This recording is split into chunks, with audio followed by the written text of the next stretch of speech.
Hello, hello. It is that time again. It is what? Tuesday. Woo woo, 8 p.m. And as you know, it is time to have that conversation in what? In black. So, if you're watching, please take a moment and share this live stream on all of your platforms. Text your friends, inbox your friends, let them know that we are here sharing our life experiences in black. So tonight's topic is erased or embrace black LGBTQ plus and trans attracted people in black celebrations and in resistance. I am your host. My name is Peirrce or Peach. Most of you know me by Peach. Either way, it is fine.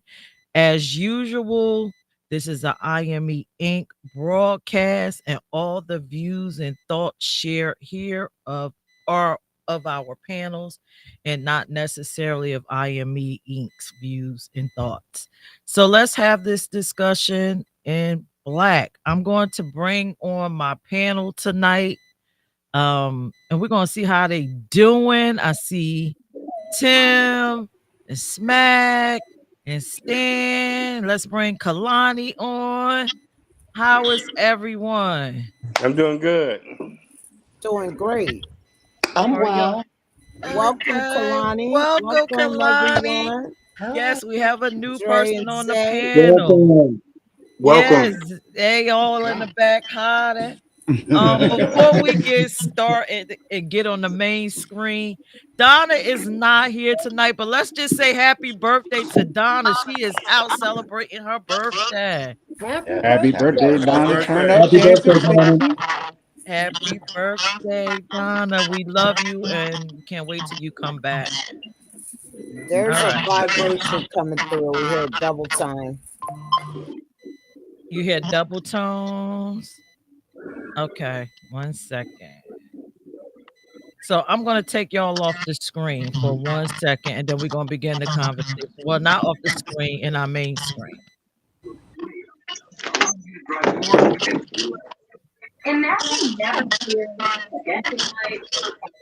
Okay, so Someone they gotta gotta mute. mute their mic Somebody when gotta they're not mute your talking. mic. It's terrible. Everybody gotta mute.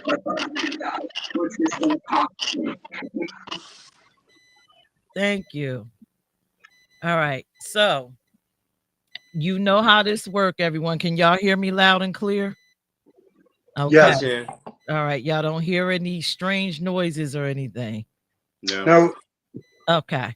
So as you know, you guys in the audience, feel free to comment in the chat section where you're watching. Leave your questions. Also, as we go through this, the screen that I am on, as I ask the question, each panelist will come in the hot seat and answer the question, so on and so forth, until we get to the end where we'll all pop on the screen and just ask each other questions and share our thoughts.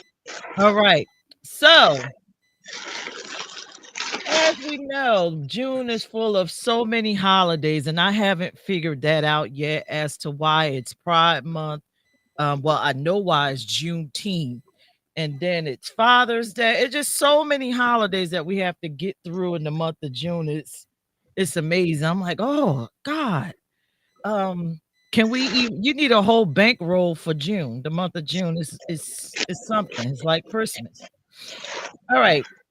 So with the topic, erase or embrace, we're gonna look at and Excuse- answer these I don't mean to questions. interrupt you, but it's coming through weird. I don't know if your hair is touching the mic.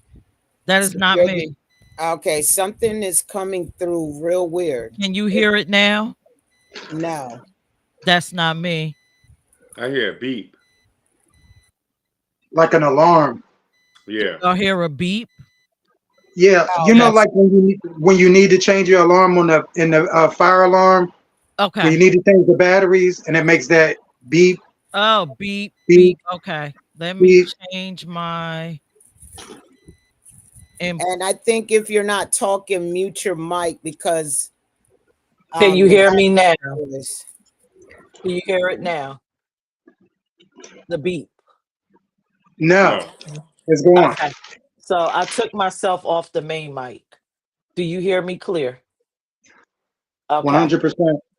All right. So let's start off with the question. So we're going to go through the celebrations and being embraced, and then we're going to talk about the resistant piece when it comes to holidays and us celebrating. So we're going to start out with personal celebrations. This is with your friends and your family.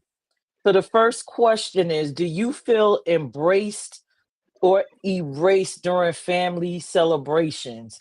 And I want you to give it to me from a perspective of you being with yourself and also you being with your partner or bringing your partner, or maybe not even a partner, a LGBT close friend or trans attracted close friend.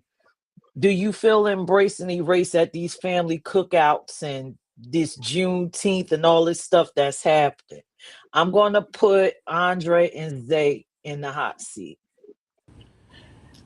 Um, I don't feel erased. I mean, like I feel embraced. My family surprisingly loves Zay.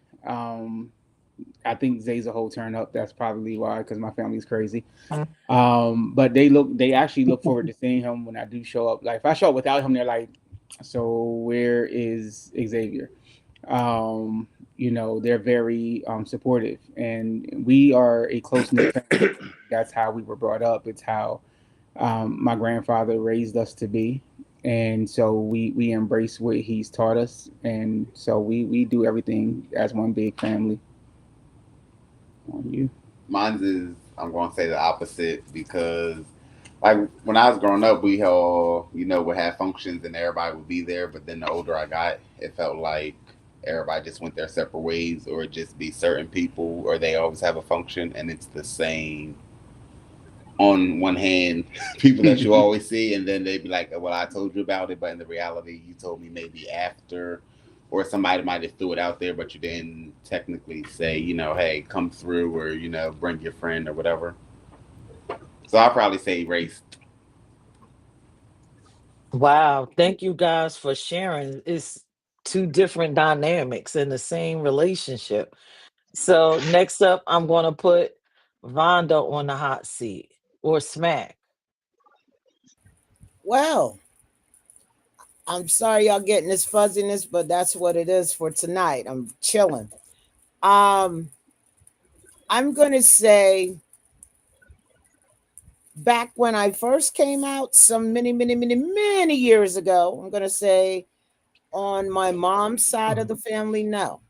I could not bring that around my mother's side of the family. My father's side, we partying, they embracing.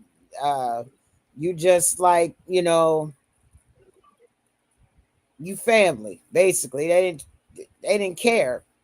Now in today's time, it's not like that on my mom's side or my dad's side. It's all love.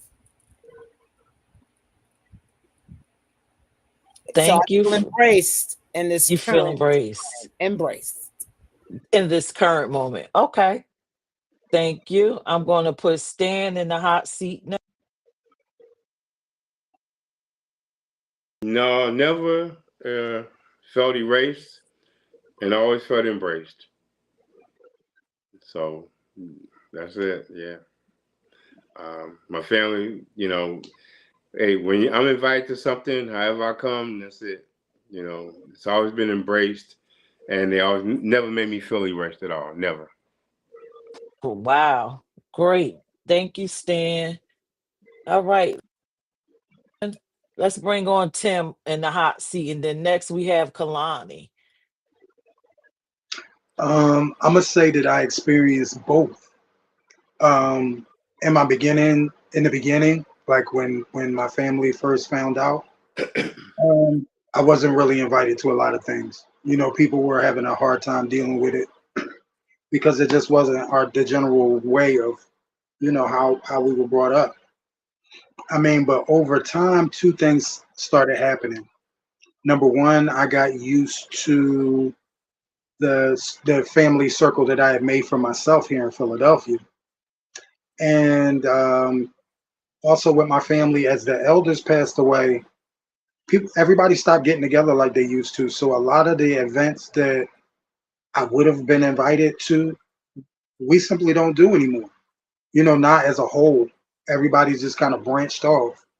So I'm gonna say both. In the beginning, like the first 10 years after I was outed, yes, my family was very, they would conversate, but I wasn't invited to anything. I would find out about get-togethers through other people.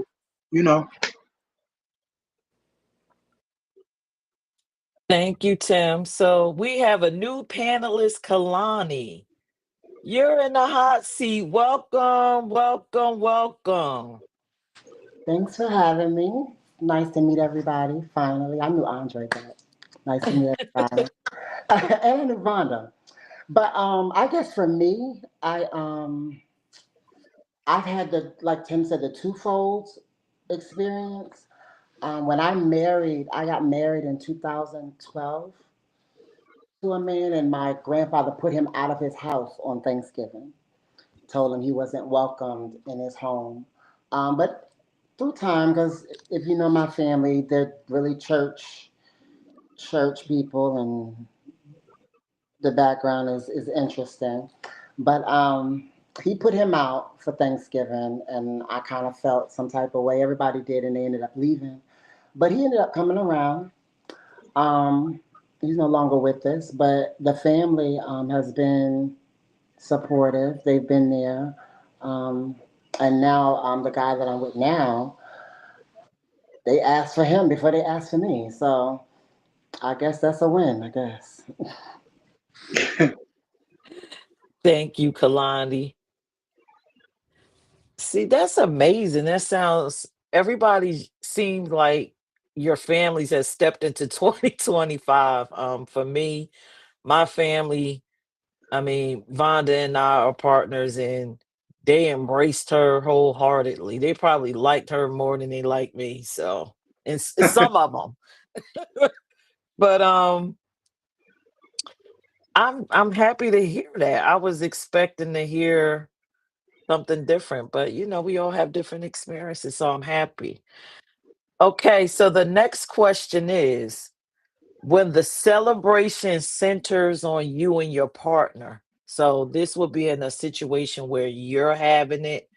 It's something that you're throwing. It's something it's about you and your significant other.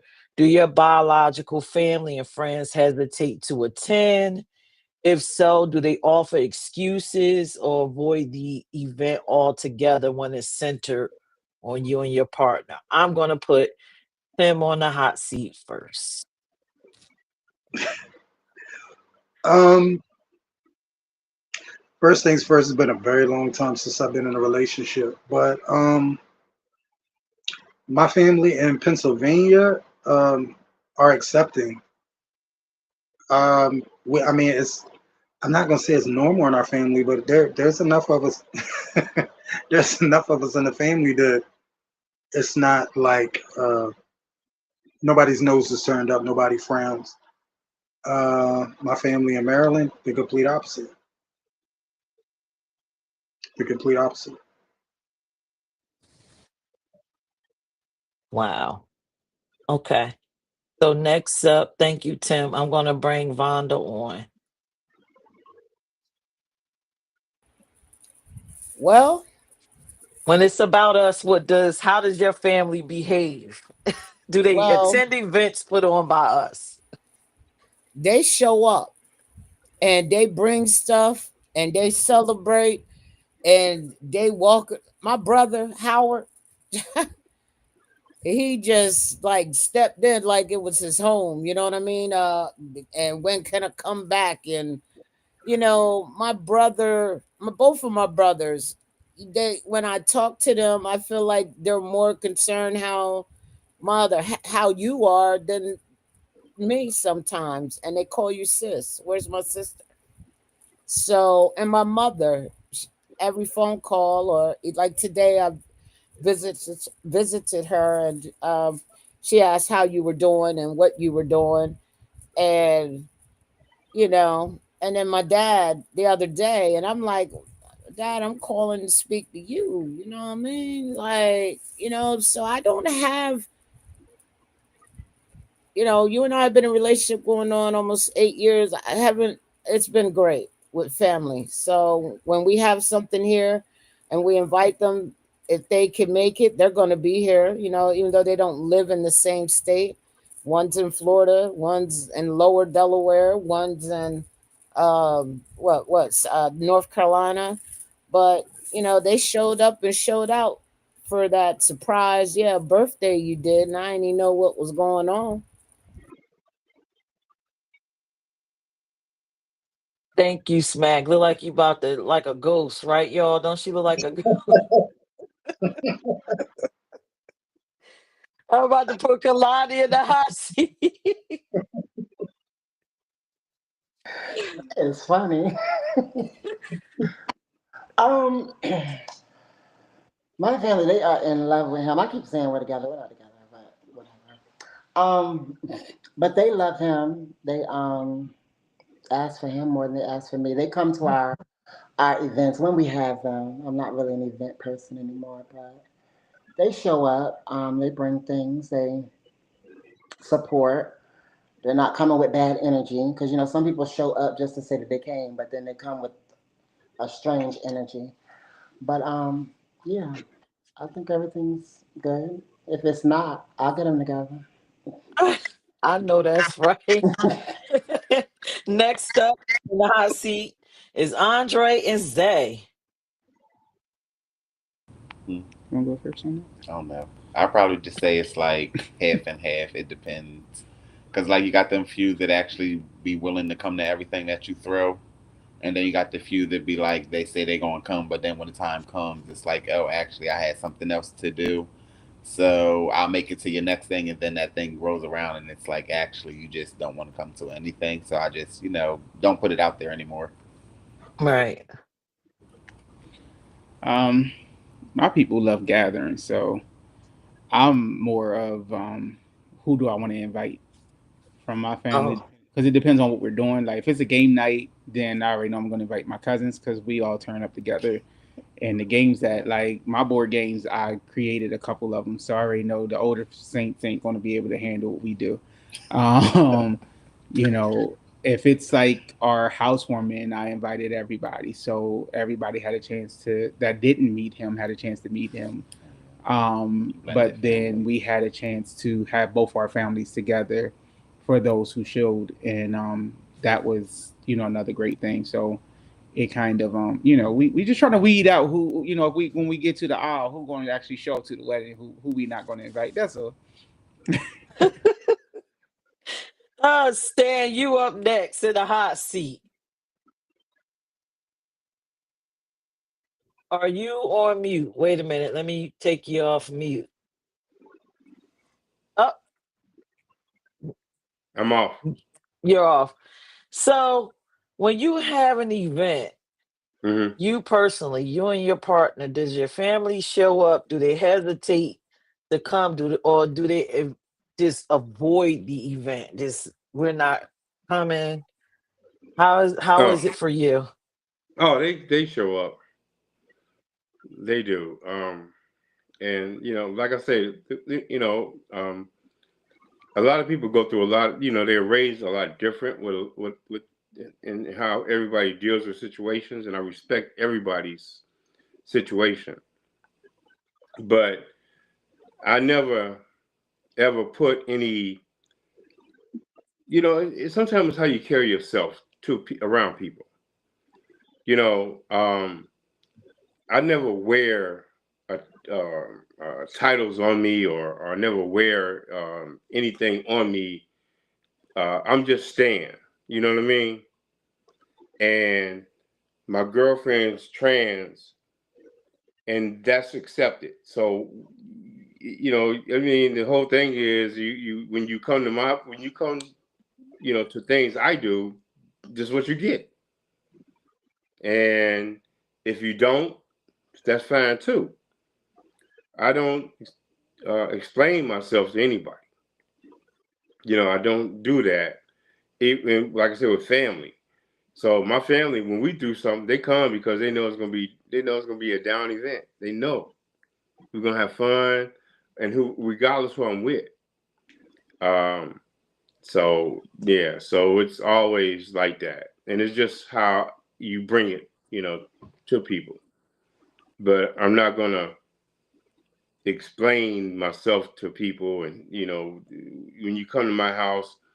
One time we had an event, and we actually did some makeup for a fashion show, and she brought some of the models from the fashion show to the house, and one of the guys was totally homophobic, and he came in and he saw like, hey, I'm not for this, and that's fine, bro, you didn't have to come here. That was the whole thing. You didn't have to show up. And I'm not going to try to accommodate you. This is it. This is my home. This is, so my thing is I don't explain it. Hey, this is it, so I don't have those issues. I don't deal with that. I've lived too long to have to explain myself to anybody. I know that's right. You know what I'm Thank saying? you, Stead. Thank you. I love it. I love it. I love it. I love it. So Vonda done shared our experience. We don't have those issues. My family is, I think they love LGBTQ children more than they love straight children. I think they really do. They accept even my friends. It's like pushing me out the way. Oh, Right. Delacroix is here. Oh, it's like, well, y'all, I'm not the gay one that you like. He was the. So the next question, and if again, I've told y'all on several shows, if you don't want to answer a question, that is fine. This is a safe space. So when you're at these family gatherings, right? You know how to get to reminiscing, talking about your childhood. Do they ever skip over your childhood or steer away from certain parts of it? Or because of the LGBT identity, or because you're trans attracted, do they try to hide those pieces of your childhood? I think I'm going to bring up Tim. Tim, you in a hot seat. Well, no, I never experienced too much of that. Um, well, I mean, I left home when I was 17, so no, I can't say I really experienced a lot of that. I was always one of the kids that they was always talking about, um, because I was always into something, and I've always been unique. Like the stuff I did, I was the only grandchild, niece, nephew, cousin that was doing those things. So no, I didn't experience that. Okay. I'm going to bring Kalani into the hot seat next. How was your experience? Um, well, see, I'm the oldest grandchild, so I have the memories. I have everybody else's memories. But as it relates to my memories, they don't shy away from anything because nothing is off limits for me because I know where I came from. Where I came from is how I got to where I am now. So I don't kind of shy away from that. I don't mind talking about it because it was a part of my life and a part of where I am now. So no, they don't. We still laugh about stuff. There's some stuff I'm not too proud of, but yeah. Thank you. I'm going to put Andre and Zay in the hot seat. The question. I don't remember even what it was, but no. So the question was, when you have these gatherings, do your family members hide your childhood based off Yeah. of your No, identity or you they being like trans attracted? my family like to tell everything, and then some things they like to be like real extra with, and I'm like chill because I didn't even say nothing about that part of my life, or he don't know about that part, And they'd be like, oh, but it's so like it's you though. And I'd be like, yeah, but some things are just meant to keep back there, not to bring forward, you know. But it'd be okay for the most part. Okay. What about What you, just happened? Andre? Um, I mean, my family still calls me my childhood name. Because for some odd reason they love my middle name, which I can't stand. Henceforth from why I deleted it. But it's okay, let me say I like the French version of my middle name, not the Italian version. But it's we don't we still reminisce, I think all of us, grew up late 80s, early 90s, so we all enjoyed our time. And we've done so much together, because we're such like a super tight family. We've done everything so much together that we just remember wins come up quick. So we don't really hide our childhoods or anything like that. A couple things might pop out that I'll be like, wait a minute, but it's all good. Okay. I'm gonna bring up Vonda. You're in the hot seat. Yeah, so yeah, I get brought, childhood, teenage things, you know, yeah, some you don't want because you're not no longer that person. But I love when they bring out when I was into wrestling and I drop kicked that girl in her jaw practicing on her Oh my God.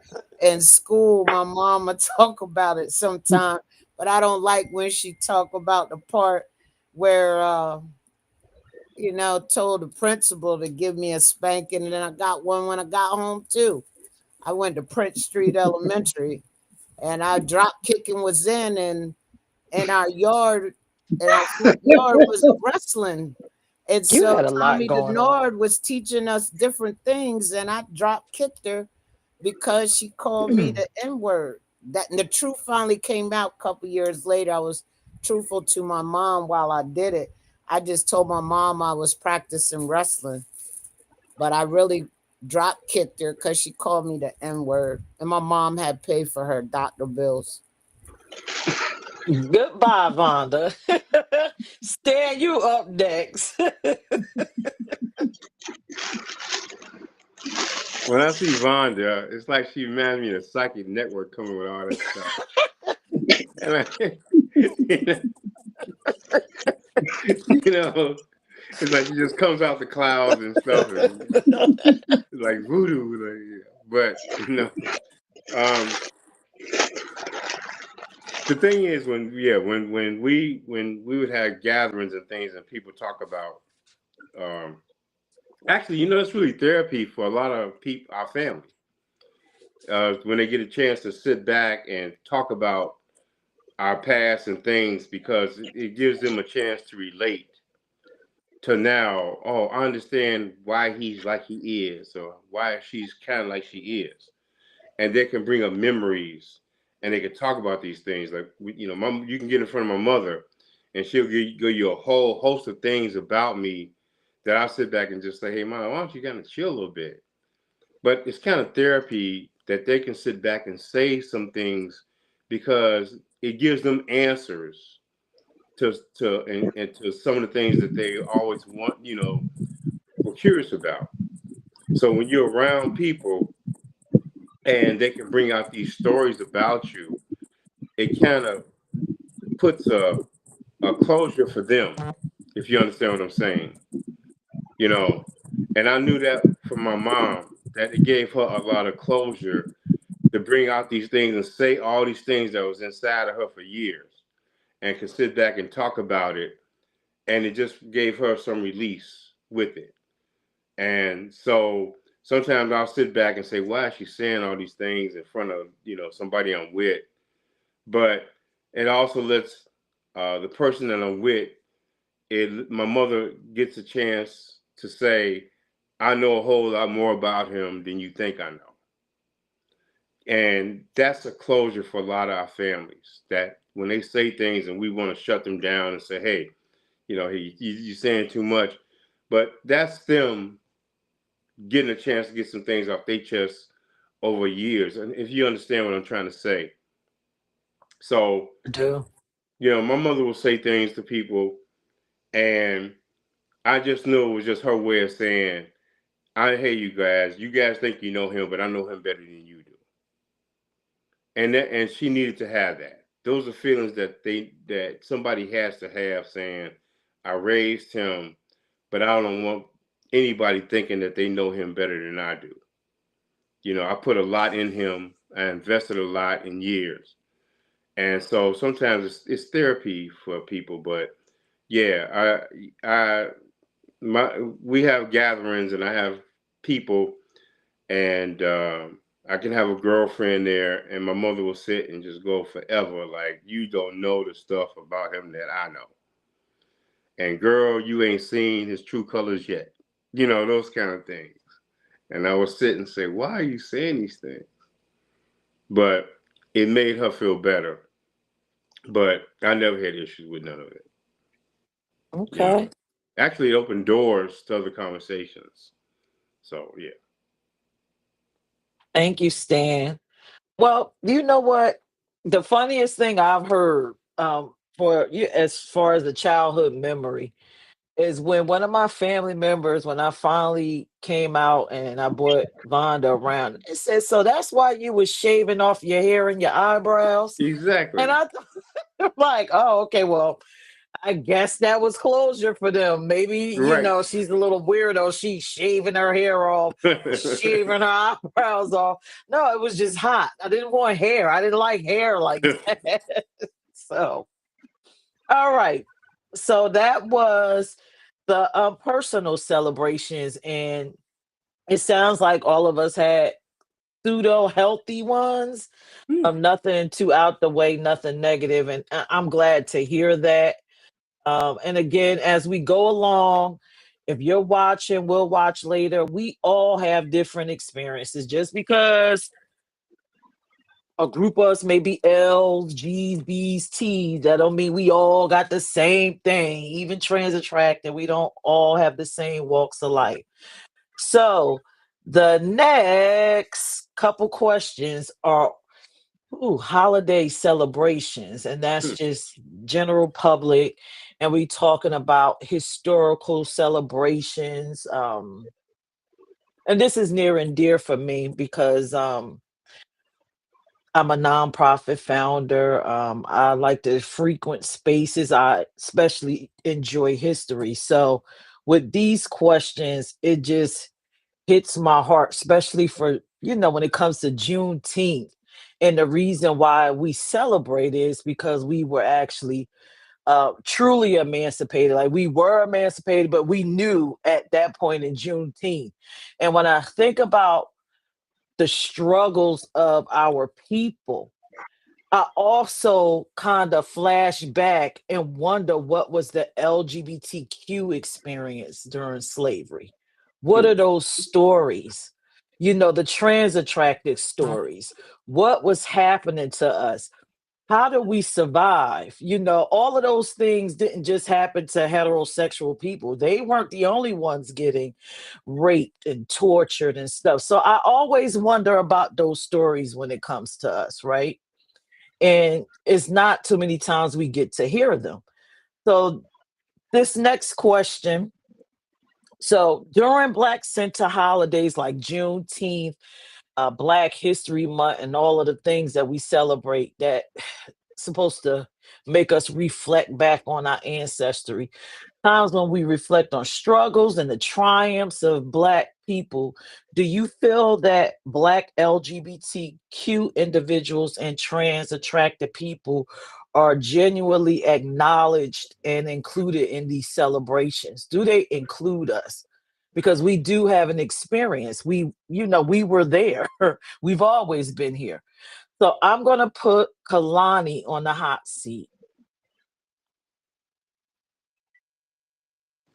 I'm going to say for me, no. And the reason why I say no is because I just discovered just this in the last 2 weeks, I just discovered that there was an LGBTQ um, individual who helped Dr. King and was a part of, the movement and what he was on. I just found that out at age dot dot dot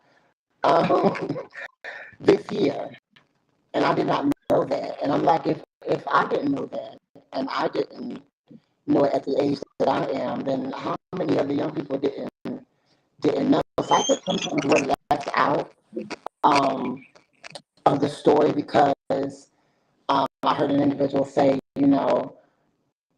it's not about the truth most of the time. It's just about who tells the better story that people will go with.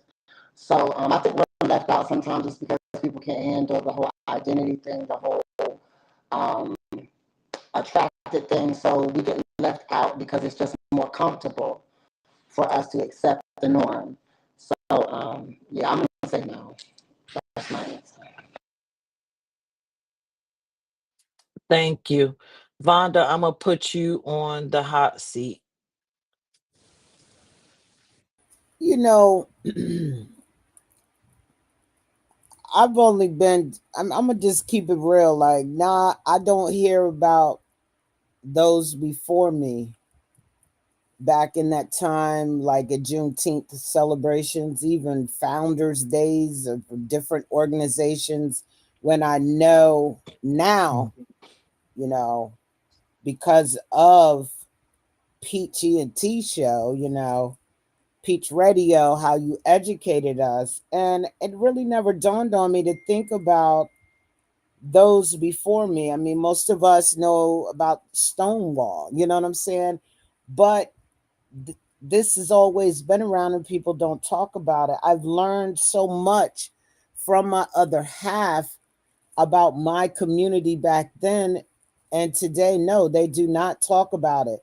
But I gotta say this, I am starting to peep around Pride time that people are starting, not many, starting to do it, but I only knew of one person that was doing it in my state, which is Delaware. So I will say that. But before, no, we were not celebrated. And I feel as though 1 month is not enough because I celebrate me every day.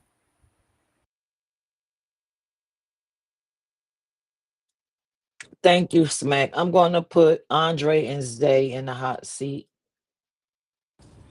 Um, I don't say it's celebrated enough. I feel like when it comes to the holidays, it's like mainly focused on the non-LGBTQ community, or like for instance, like when it comes to somebody did something and everybody knows their name, but it's always the people who are straight. There's not too many where they be like, hey, well, this one was this, that, or whatever, and this is what they did to make a different impact on the world or everybody's life. And then like she was saying, when it came to the whole 1 month of a celebration, that's like, wow, you only got 30 days out of 365 days to celebrate us, but those people be the ones who actually be out there making a change. It don't really always be the non community. Right. I mean, same for me. I feel like LGBTQ is celebrated as much as Black people. Like, if we just be real, they gave Black History, month, the shortest month in the year, and then I feel like a lot of things, we're in a society where they're like, let's just give them something so they can be quiet, not realizing that it won't make you really quiet, it'll make you talk more. But because we're not educated in this society, I also feel like it's our job to educate people on why we're 365 Black and 365 LGBTQ. Um, and we're here to either, so you can either accept us or you can not deal with us. And it took me a while to be okay with really just saying, accept me or leave me alone. Um, but I had to do my own education also. But if we look at the number of lies that were told from the White House to the church, um, it is what it is. We deal with ignorant people, and unfortunately, our people perish for the lack of knowledge. So, Thank you. I'm going to put Tim in the hot seat. First things first, I wanted to address the comments that you were making about our ancestors or the LGBTQ people that came before us. When I first came out, a majority of the people around me were older.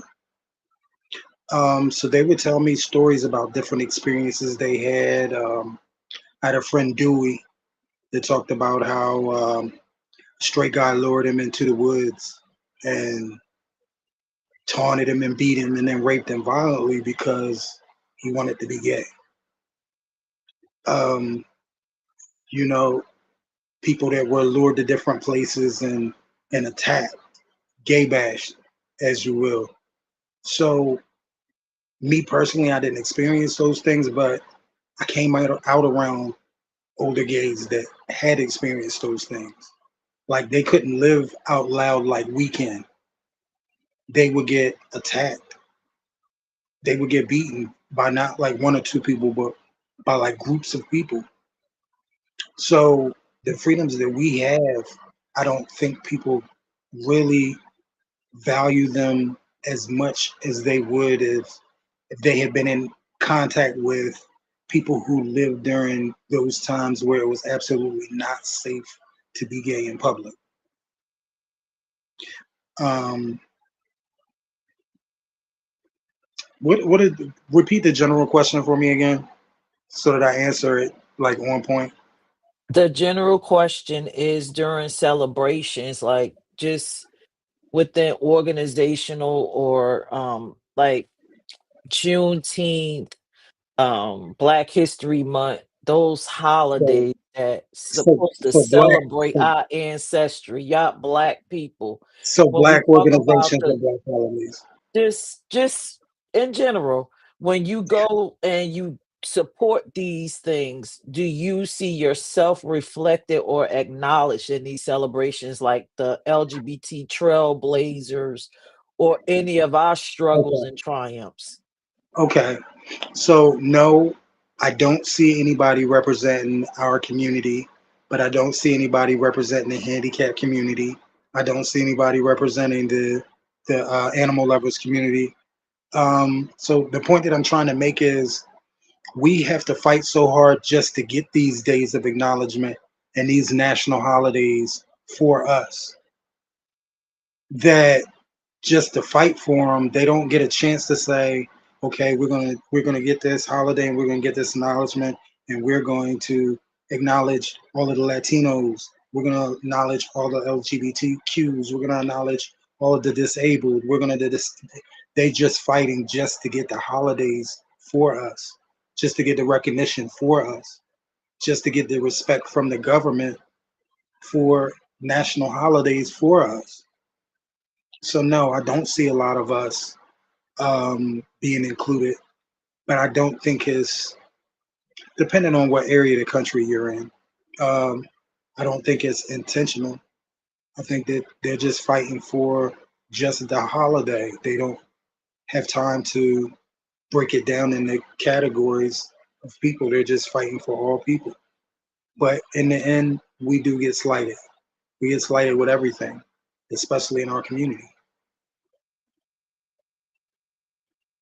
Thank you, Tim. I'm going to put Stan in the hot seat. I agree with what Tim was saying, totally. You know, it's those are celebrations, but um, those are general celebrations that I mean it's we do Juneteenth, but do we talk about lesbian liberation? Gay liberation.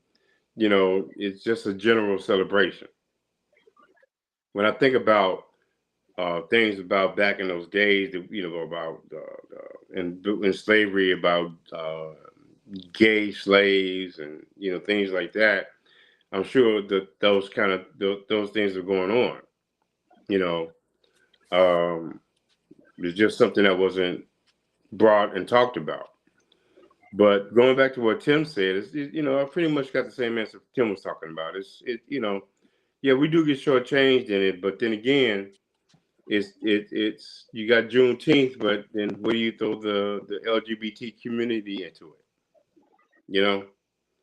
And then we go back in history. We got to dig. And back then you didn't have people celebrating being gay as a slave. It wasn't brought up and talked about. But I'm sure they were there. So, like I said, when you have celebrations like Juneteenth and certain things, it's just what it is, and that's why we created gay pride, trans pride. That's why we created these things. We had all kind of things going. That's why we got Black, the Black History Month. Which you got that month of Black History, which I kind of find kind of funny because we try to put everything into them 28 days. But we need to sit back and talk about the contributions that Black people have done, and then ask white America. If you erase Black history, what would you have? Because the majority of things that you use today was created by Black people. From the air conditioner to the burger alarms to the potato chip. It was Black made. So these are things we probably should be addressing. We should celebrate our history, but we should also celebrate our accomplishments and what our contributions were, even to white America, to say, hey, if you don't want to erase our history, then take everything that we've created and erase that too. And what do you got? And that's what we should be focusing on. They ain't got nothing. Right. Nothing. They ain't got nothing. Oh, I mean, Lord. it took Not some even the Black women to baseball bring an cap astronaut you from wearing outer on your space. head. You see what I'm saying? Yo. Thank you, Stan. Y'all see this panel. So See, with I'm the everything, oldest person here, so I can sit back and Where they I gonna can. use the bathroom at? oh Lord, let's get to the next question. Y'all talking about the I'm bathroom. just saying, Black man created the toilet. Come on now. Okay. The burger alarm systems you got in your house was created by a Black woman. She created that. Yes, it was. So let's get to the next question. Y'all, we can sit here all day talking about Black inventions. We'll be here all day, all night, all week. But so based off of everything you just all said about how you felt going into these celebrations and not really hearing too much about LGBTQ plus trailblazers, right? How does that affect your connection to the celebration and the community? And I'll go first because again, this is one that really bothers me, right? Kalani brought up Bayard Rustin. And for me, I understand what Tim and Stan said. Well, we're just happy to have the holiday. But I think we should be acknowledged because the civil rights movement wouldn't have been moving without us. So at that moment, I don't think we should have separate celebrations, but when it comes to Black history, when you go to talk about Dr. King, mention Bayard Rustin, he was essentially a student of him.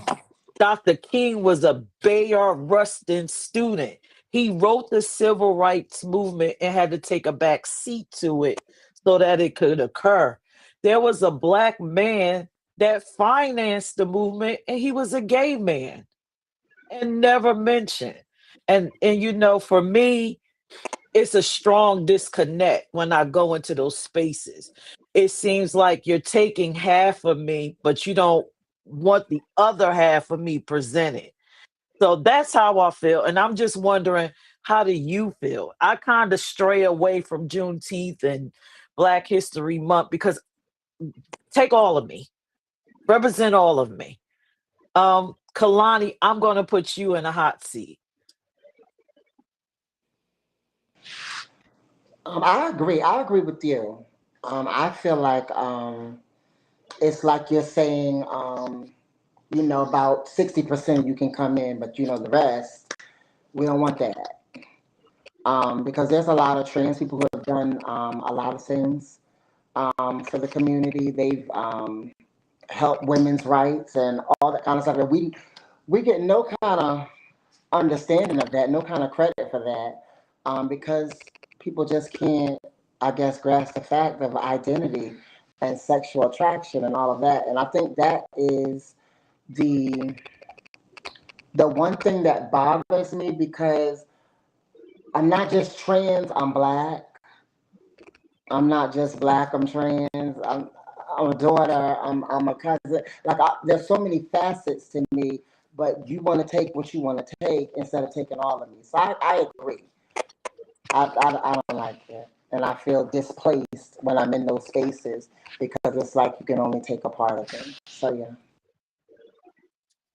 Thank you, Kalani. I'm going to put Tim in the hot seat. You ready, Tim? Yeah. Could you repeat the question one more time? Okay. So, how does it make you feel not being fully acknowledged in those spaces? Do you feel a connection to the community or to the celebration, or do you feel a disconnect? How do you feel? To our community or the hetero community? Attending celebrations. I'm asking, are you asking if the disconnect is with the hetero community or the gay community? Is the disconnect at those celebrations that are having those discussions and not sharing anything, any LGBTQ plus trailblazers or any of those people? Do So the you feel disconnect. connected to the celebration or the community? Do you feel connected? Yes and no. Yes, because I lived the majority of my life in, I guess, a heterosexual-ish position. Um, the disconnect because we're not focused on or acknowledged in anything. I know it sounds just like my last answer, but it's just a fact that we are the last included, the last considered, the last consulted. So yes and no. That's a good answer. Short answer. All right. I'm going to put Vonda in the hot seat. How do you feel? Well, let me say this, right? If I'm talking in present day, any celebration that I go to, yes, I feel connected because I'm standing in my truth. I sit on a lot of different boards for different organizations that don't represent my community. So when it's a celebration, I feel okay. I mean, I feel celebrated, yes, if that's what you're asking. I'm kind of confused. I don't have a disconnect because I'm me. Um, I think you got to give me some more. When I saw that question, I was trying to understand it, but I guess I truly don't because of who I am. When I threw parties, it wasn't just LGBTQ parties. I threw parties for everybody. I want everybody to come, When the work I do on it and, with different organizations that I belong to, I do it for everybody, not just one demographic of people. You feel what I'm saying? So to feel a disconnect, no, because of who I am as a person. Now, hold on. I can't think of one where I was the only Black person there. So yeah, I did feel a little disconnect, but they needed something from me, which is to be trained. So it did feel a little uncomfortable being the only Black person there. If that is that what you're talking about, Peirrce? I mean, The come in and question is this. if you're in a space and they're talking about historical trailblazers, right? Mm-hmm. And they don't acknowledge LGBTQ plus people within it, do you connect to that? Do you feel connected when they're having these speeches and they're not acknowledging any contributions that LGBTQ plus people have contributed? Oh, yeah, I do feel connected, especially if it was a strong black person. You know what I'm saying? I mean, I'm just saying because this is in black, you know, I do feel connected. I mean, one of my favorite people I like to hear when they celebrate her is Ella J. Baker. You know, I truly feel that she was living in the closet. That's just, you know, my thing, just from everything I've read about her and how she moved, but I could be wrong. But people that I look up to, and I can only talk about Black history. Yes, we need to talk more about more uh, people from the LGBTQ community that are trailblazers. Yes, we need to do that. Um, and they need to be recognized because they had a lot to do with Black history. I don't know. That was a tough question. I probably ain't answered. You did. I'm going to put Zay and Andre in the hot seat. I'm over here dying. I don't even know how to answer the question. Like I said, it is a hard. It is a I'm just gonna difficult. say I don't have anything to say on that one, but I do feel like that the people should be acknowledged more so when it comes to uh what Smack was saying. Um, I mean, I don't feel. I feel like, if we're honoring African Americans, then I can celebrate. If we're honoring LGBTQ, I can celebrate. I don't allow one to define me over the other. I'm black, and I'm LGBTQ, and I'm good. So either way, like, because if you look at some of the honors that I've received myself, it don't matter how it works. You're honoring me, and so either my black people either going to stand up and salute because I'm being honored, or the LGBTQ crowd's going to stand up and salute because I'm being honored, or they both going to stand up and salute because either way they can identify themselves through me. And so I have to look at it the same way. I identify myself through the person that's being honored. So you have to celebrate. Okay. Let's get Stan on. You on a hot seat. Couple things. It's there's a time and a place for things. I mean, if we're doing Black History Month, how do you insert the LGBTQ into that? We can say, hey, why don't we just have an Black LGBTQ History Month? There's a guy right here in Atlanta that does this every year called, the Gay Black History, and he does this every year. The thing is, people are not interested in it. And he does the whole documentary, the history of Black LGBTQ people and the contributions they make. And he does it, but we don't accept it. So we can't put that on the people saying, that, the mainstream America ain't accepting it when we're not doing it. And he does this every year with Black LGBTQ, lesbians, gay, trans, and it goes nowhere. It becomes a talking point when we sit back and talk about things, and that's what we're good at. That we're good at always saying that we're underrepresented. But why do we have to have people to do that for us, or justify us? We should be doing it, and we the ones that need to insert this in there.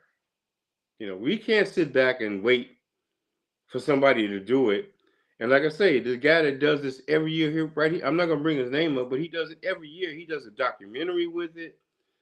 Um, he has Black LGBT history, but we don't deal with it, you know. So, and I find it interesting that he does this every year, and I learned so much from it. But it's something that we don't accept ourselves, and then we wait on mainstream America to sit back and put his stamp on it, and then we're going to accept it. And these are things like with Juneteenth and all the things we talk about.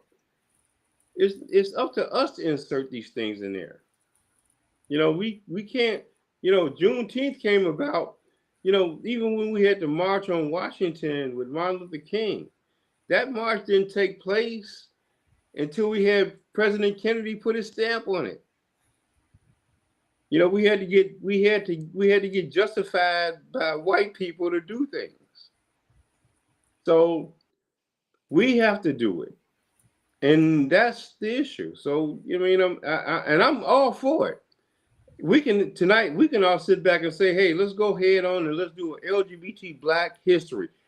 I'll be the first in line. Let's do this, and let's go ahead and do it. And it ain't got to be once a year. We can do this every month, and keep this stuff in people's brains every month. What Black gay people have contributed to this country, and you do it enough to people listen and recognize it.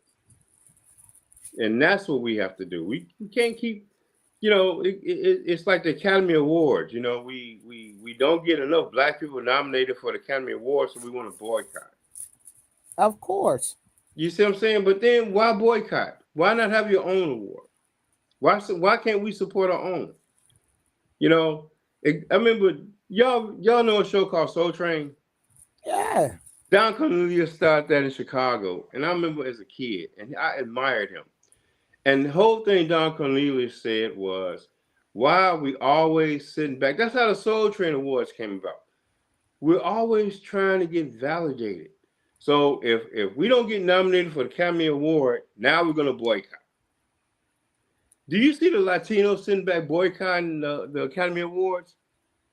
They got their own awards. They don't give a damn about the Academy Awards. They have their own.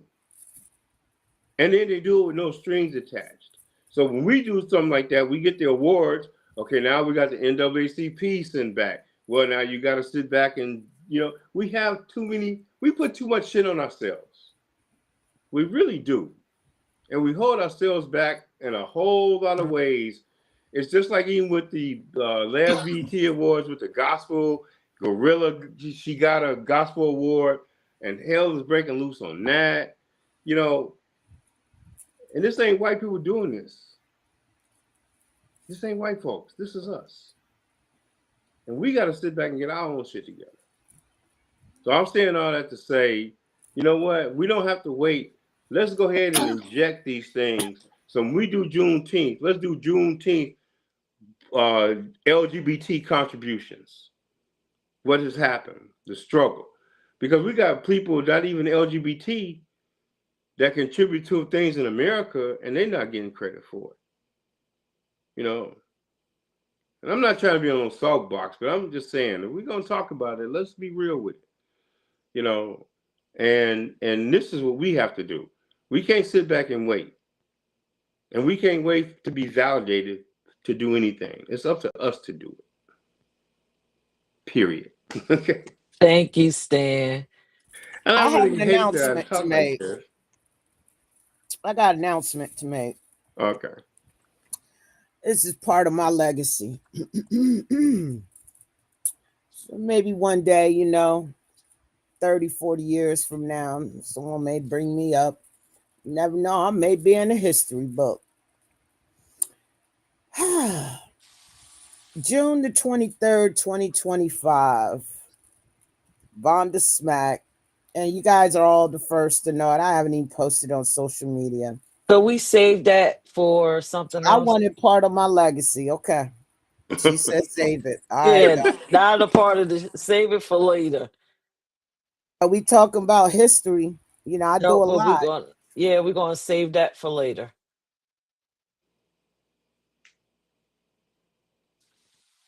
So as we go into these questions, and I think y'all pretty much answered them for me, the last one, which is should we separate the events? Have the Black Trailblazer event, like the Juneteenths and all of that. I think y'all already answered that.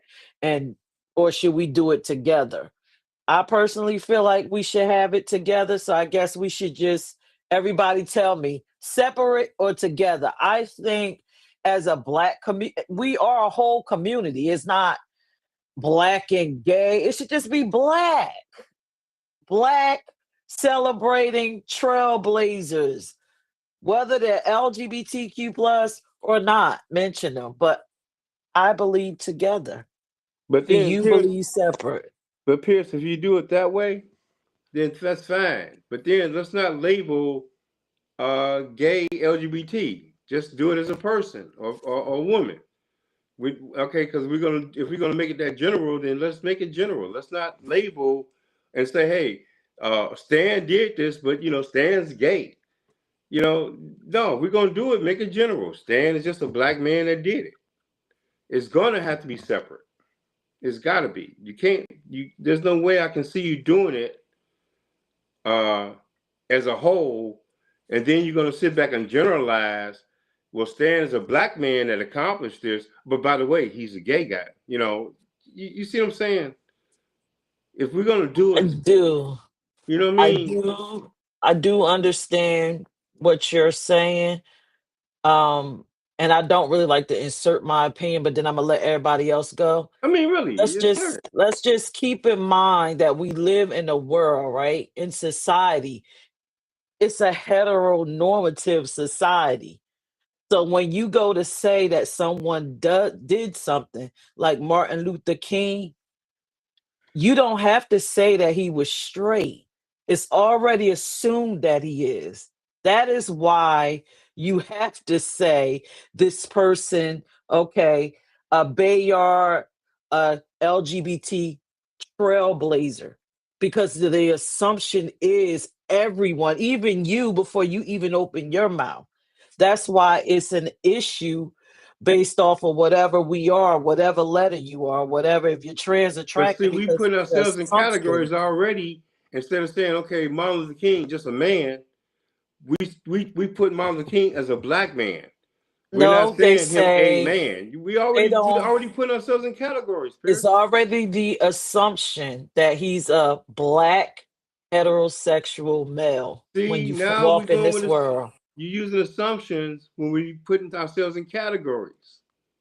You see what I'm saying? No, the Okay. world is set up. You are a heterosexual male, period. Okay. That's why you have a war. That's why there's a war on us.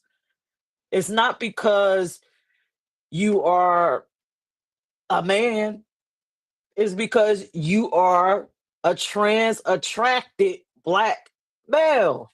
You can visibly see that you're Black. It's assumed that you're heterosexual. But that doesn't define me, is what I'm That's saying. you, but society, I you don't care still about got to society. function I it. don't I don't care what society thinks. See, that's the problem. We're sitting back worried about society. That's why we don't I don't care what society thinks. Let's talk about just me.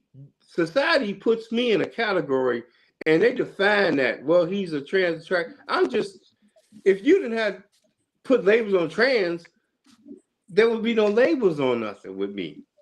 So, these are things that this is another show. Yeah, but that's not how the world works. I'm gonna Okay. put Kalani in the hot seat. I hear you, Stan. I hear you. Come on, Kalani. I really do. I hear you. I think for me though, it would be representation Okay. for younger people and for people coming up. I think it's about representation and seeing yourself in history because that's a lot of what we didn't see coming up. I know for me, I didn't see a lot of trans people in history books. I saw none actually until I got older, and started realizing some of the things that we had contributed. So I think for me, it's about seeing yourself in history and not just knowing that you're Black, but there was somebody exactly like you that has contributed to this history.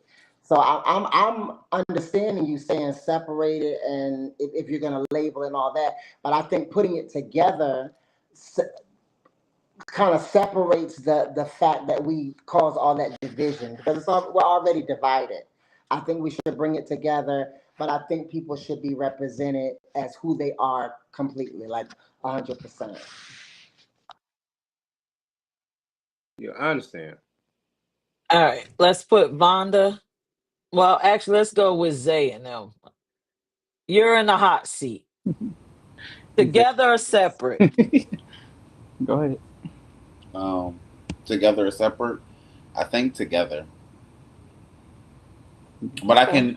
I would say together, but I kind of like in a portion of me agrees with how Stan was wording it, but the bigger portion overrules that I think together, because like if it's separate, and yeah, if it's separate, it's like it's going to be labeled, but like you were saying, it's labeled already because of what we identify as. But I feel like it'd be more people open to getting to know and actually understanding where we come from if it's more so put together without the label, because they're already going Okay. to judge him like, oh, because someone of the community is doing it, let's go just to see what it's about, let's go to see how it'll be. But are they really there for the right reasons, or they're there just to be like, I'm gonna point the finger and say, hey, I told you so, or whatever. Okay. Um, I believe do it together, but it's okay to keep it's okay to keep the labels. I think it's important in today's society that we understand that this person was able to achieve such a big accomplishment, and they did it while they're Black and gay. I do feel that if we don't do that, then what are we teaching our next generation?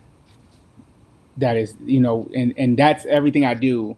I ask the question, what is my next generation learning from this? And so if I'm going to be okay with being Black but not being okay with being gay publicly, then our young people are not learning that. We're not teaching them morals, we're not teaching them self-esteem, we're not, we're failing our job.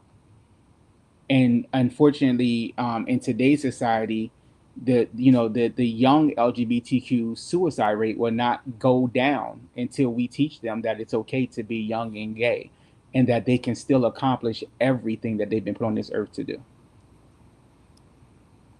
Thank you. All right. So, Vonda, you in the hot seat. Together or separate? Can you repeat the question? The question is, should we have these celebrations talking about trailblazers? Should it be two separate events? Should it be a LGBT and a straight Black event, or should it be all together with everybody learning? I think together. It Okay. needs to be together. People need to be educated. They're so misinformed in our community, and misinformed in the heterosexual community. You feel what I'm saying? So that's why I say together. Be educated together. Okay. Thank you. All Yeah. right. So, Tim, it's time for you to come in the hot seat. Together or separate? Well, I think it's definitely something that needs to be done together. Separated, we're not going to be exposed to their feelings and point of views and realities, and vice versa. They're not going to be exposed to ours. Whereas, to if we're all in the same room, people such as ourselves um, are a part of the floor to educate them and answer questions and tear down walls of ignorance that have been passed from generation to generation. And I think that's the only way that that is going to happen is if we are all in the same room. can't be done separately. Thank you. All right. So we got through that rocky road of organization. I don't even know if I want to ask y'all about representation in black organizations, because I think we already got it. We already all feel that we aren't represented in these black spaces, is underrepresented. Maybe we'll come back at the end and talk about solutions for that. But we're going to go into the resistance piece. This is in your marches and all of those things, right? Can y'all all just flash back to George Floyd for a moment? Do y'all remember any of the things that happened during that time? Yes. Put yourself in that space. So, and we're going to talk about in resistance. So, the next question is: do you feel comfortable stepping into a advocacy role in the black community, for the black community, just speaking on it and giving your identity or attraction? Would you feel comfortable incorporating black LGBTQ issues as a black advocate? Vonda, you will be an expert, and I'm going to put you in the hot seat first.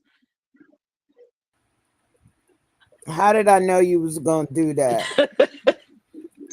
I feel very comfortable. I currently do it, and it feels very, very good, empowering. I'm accepted, and what's that noise? I got it. Go ahead. Go Okay. ahead.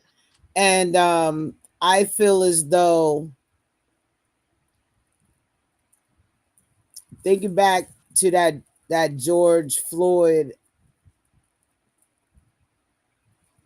what a terrible time that was. And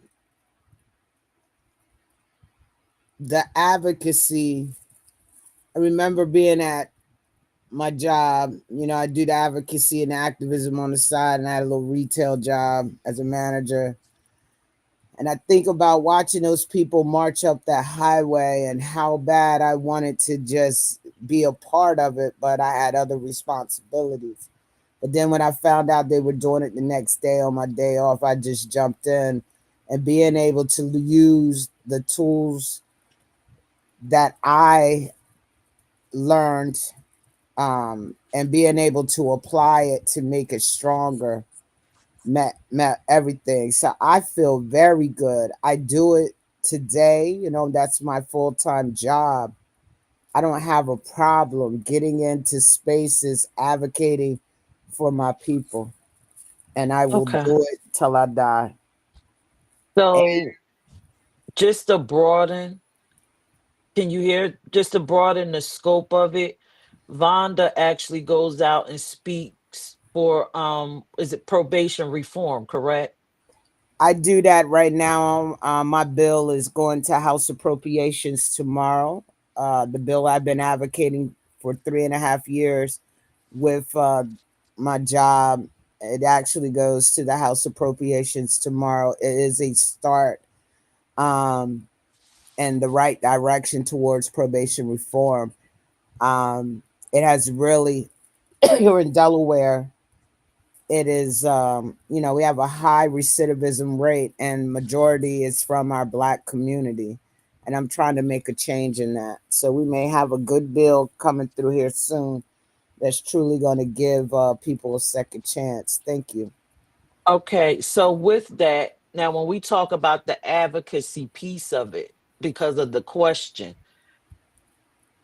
did you incorporate LGBTQ people? Like when you got lived, when you had to get the what is it, the live experience? Did you reach out to the LGBT community to incorporate them so they can speak on behalf of us and their experiences? So yeah, I did. Through my advocacy going up and down the whole state of Delaware, I came across many people who were LGBTQ, but I got their stories. I had one-on-ones with them, but when it came time to share that lived experience, because some of their stories were just, you know, they really touched the heart. And I felt like, you know, legislators needed to hear these stories. They were scared to come forward and share those stories. So when I talked about them on my own, when I'm out here advocating and really trying to, or give public comment, couldn't mention her name. I just mentioned the situation that I met someone along the way in the state of Delaware who shared a story with me, and this is the story. And then, you know, because I want other people to feel it, especially legislators, to show you that we need change. But I will tell you that majority of the LGBTQIA community did not want to share their story publicly. And they didn't mind if I used a scenario, but did not directly told me don't use their name or where they live. Thank you, Vonda. Um, I'm going to bring Kalani on to answer the question. Repeat the question, please. If you had to step into an advocate role for the Black community, would you be comfortable with inserting LGBT issues into it? Comfortable? Probably not. And I say that because it's a dangerous world we're living in, as it relates to trans people. You did mention the George Floyd incident where one of our sisters was attacked in the middle of something that was supposed to be positive. So it's dangerous. So I personally probably would not. I could probably do it from behind the scenes, but to put myself in a predicament that could be fatal, I just don't know if I'm prepared to do that yet. Thank you. Zay and Andre, you're in the hot seat. If you became an advocate for the Black community, would you feel comfortable incorporating LGBTQ plus issues? Yeah. That's it. Mhm. Definitely, I'm an advocate now for the Black community here in Wilmington. I'm actually trying to stand on a different ground now because I just moved to a whole different part of Wilmington where there is not a lot of African American representation in this area. Um, but being someone who advocates now, it wouldn't be a problem with me to incorporate the LGBTQ issues because I feel like if we continue to stay silent, then they'll never learn. If our job is to educate as an advocate, we can't keep silent. And so I feel like, you know, they're going to attack, people are going to try to attack somebody that's different regardless. That's why I was real vocal even with Black Lives Matter. I said, how can Black Lives Matter if we keep taking our own people up out of here? And Okay. so I stand on that. And so it's the same for me with any life. If any life is going to matter, somebody has to be educated on why that life is important. Thank you. Dan, you in the hot seat. If you were to become an advocate for the Black community, would you feel comfortable inserting LGBTQ plus and trans attracted issues into your advocacy work? You on mute. Unmute yourself. I'm sorry about that. Yeah, I do that now. So there's no issue with that. I do that right now. I'll be in New York this whole weekend advocating with the trans community. Breathing Wild Black and Trans. I'll be at all the events. I'm participating in them, in all of them. So Yes. I'll be in New York. I was actually going to see if I can shoot down for the brunch in Delaware. I'm going to see if I can work that in there. Okay. But that's what I'm doing in New York. So I've been an advocate for that. I'm invited to these things because I'm a role model for men. It's okay to date trans women. So as far as me incorporating it, it's a no-brainer. That's what I do. So yeah. And Thank but you, Stan. Tim, you in a hot seat. Okay. Um, I would have no problem doing it. In all actuality, uh, I've been doing it in the community for a long time. Within the last 10 or 15 years, I've fallen back from the community for different reasons. But in the 90s, the late 90s, early 2000s, uh, Philadelphia developed a transgender community conference. And I was included in that conference for the first 3 years. The first year, I was the only non transgender that was involved. And I was an entertainer, as well as I did spots within the video of the conference, just advocating for transgender rights, just letting people know that they're people just like everybody else. They deserve the same opportunities. They deserve the same peace. I also did benefit shows for Mana in Philadelphia in my early career entertaining. So I have no problem stepping up and being up front. And even though I'm not a member of the transgender community, a lot of my friends and coworkers are trans. And a lot of people have marched for trans. A lot of people have stood behind microphones for trans. I've actually been in the streets fist fighting to protect my trans sisters and brothers. I've actually walked up into people's homes and did reckless things to protect my trans brothers and sisters. So I have no problem at all stepping up to the forefront because they deserve quality of life just like anybody else. Thank you, Tim. So I'm going to answer the question now.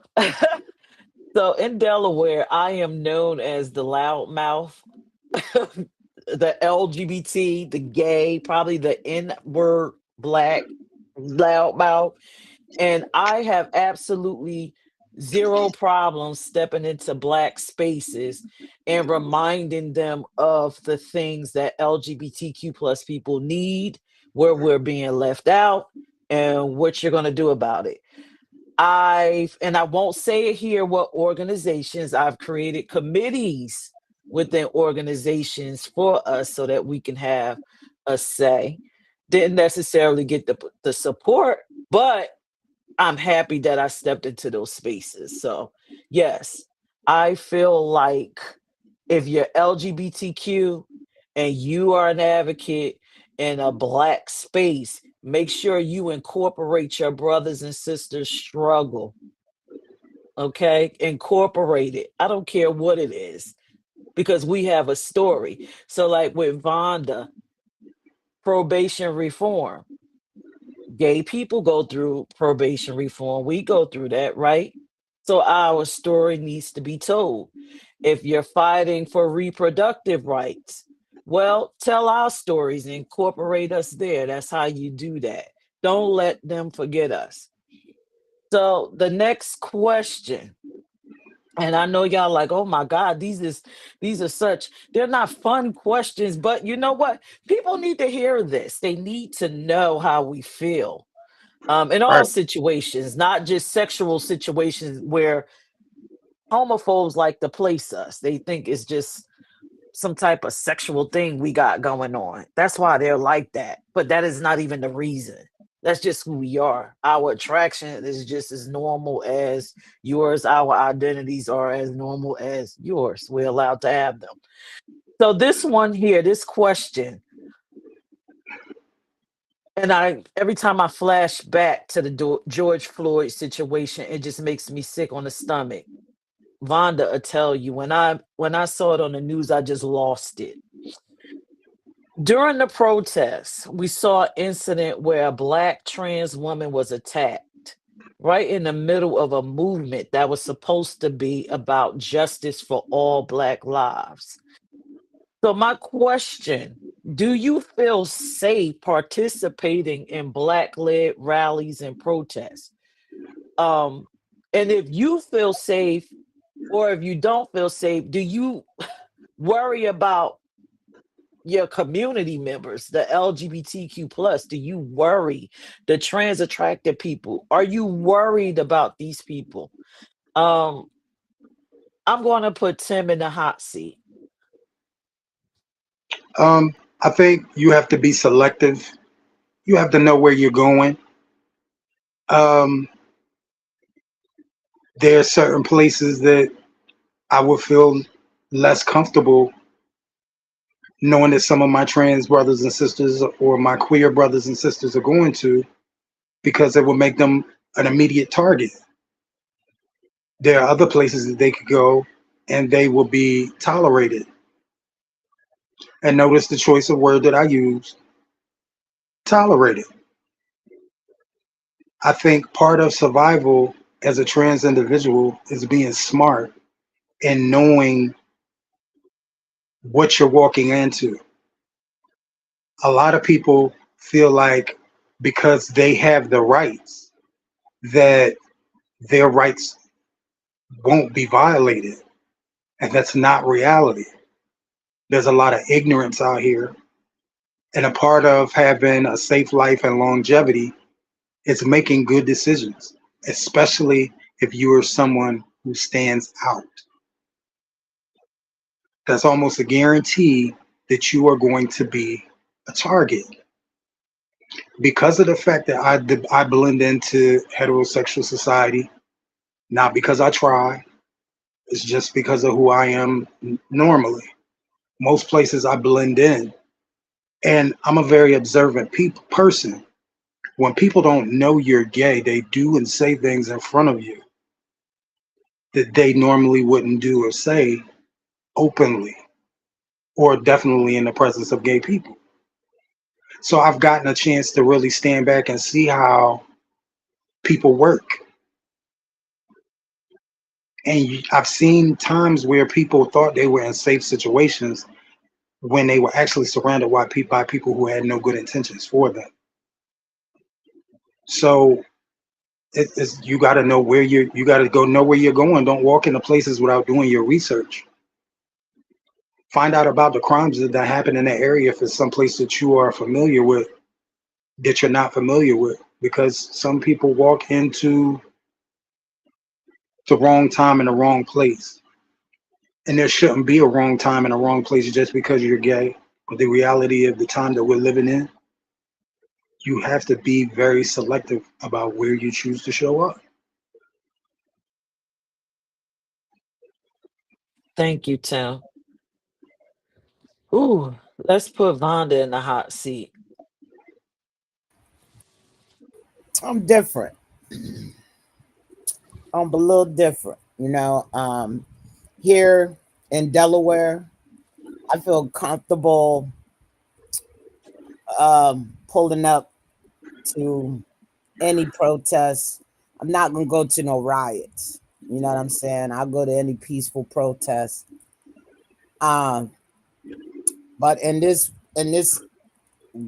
world of mine that I live in, I go hard. And when you're passionate about something and you 10 toes down, you're gonna go.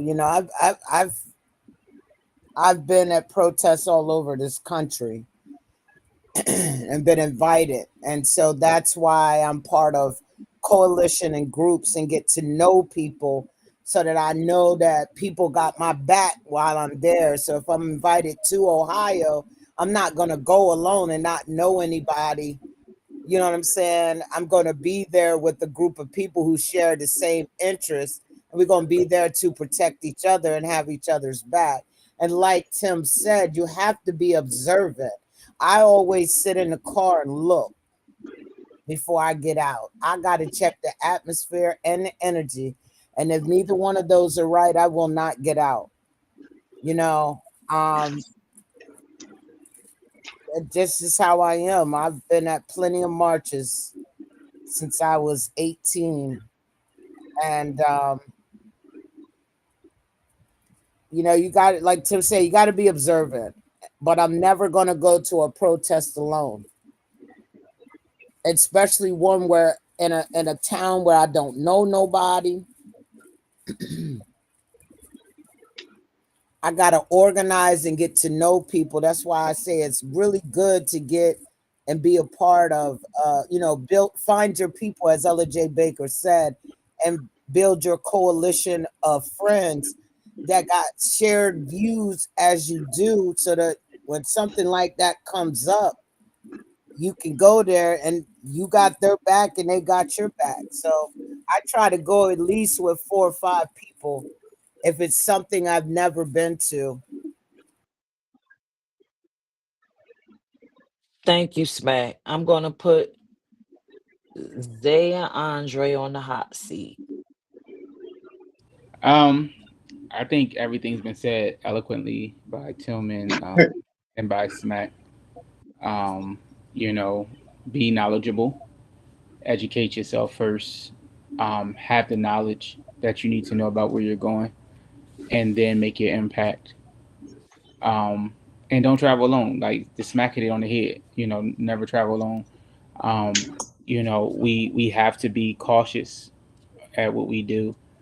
Um, you know, I personally feel like a lot of the George Floyd situations were a rally. They weren't. They were riots. They weren't rallies. And I feel like we never. And what made me upset about a lot of the situations that we never did our due justice before we did something. We just did it, especially here in Delaware.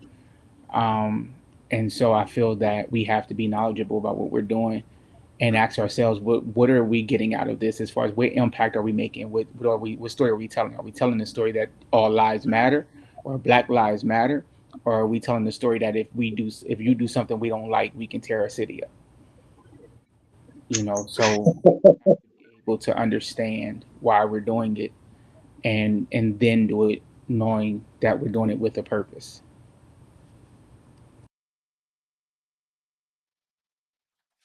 Thank you, guys. I guess I'm gonna put Kalani on the hot seat with this one.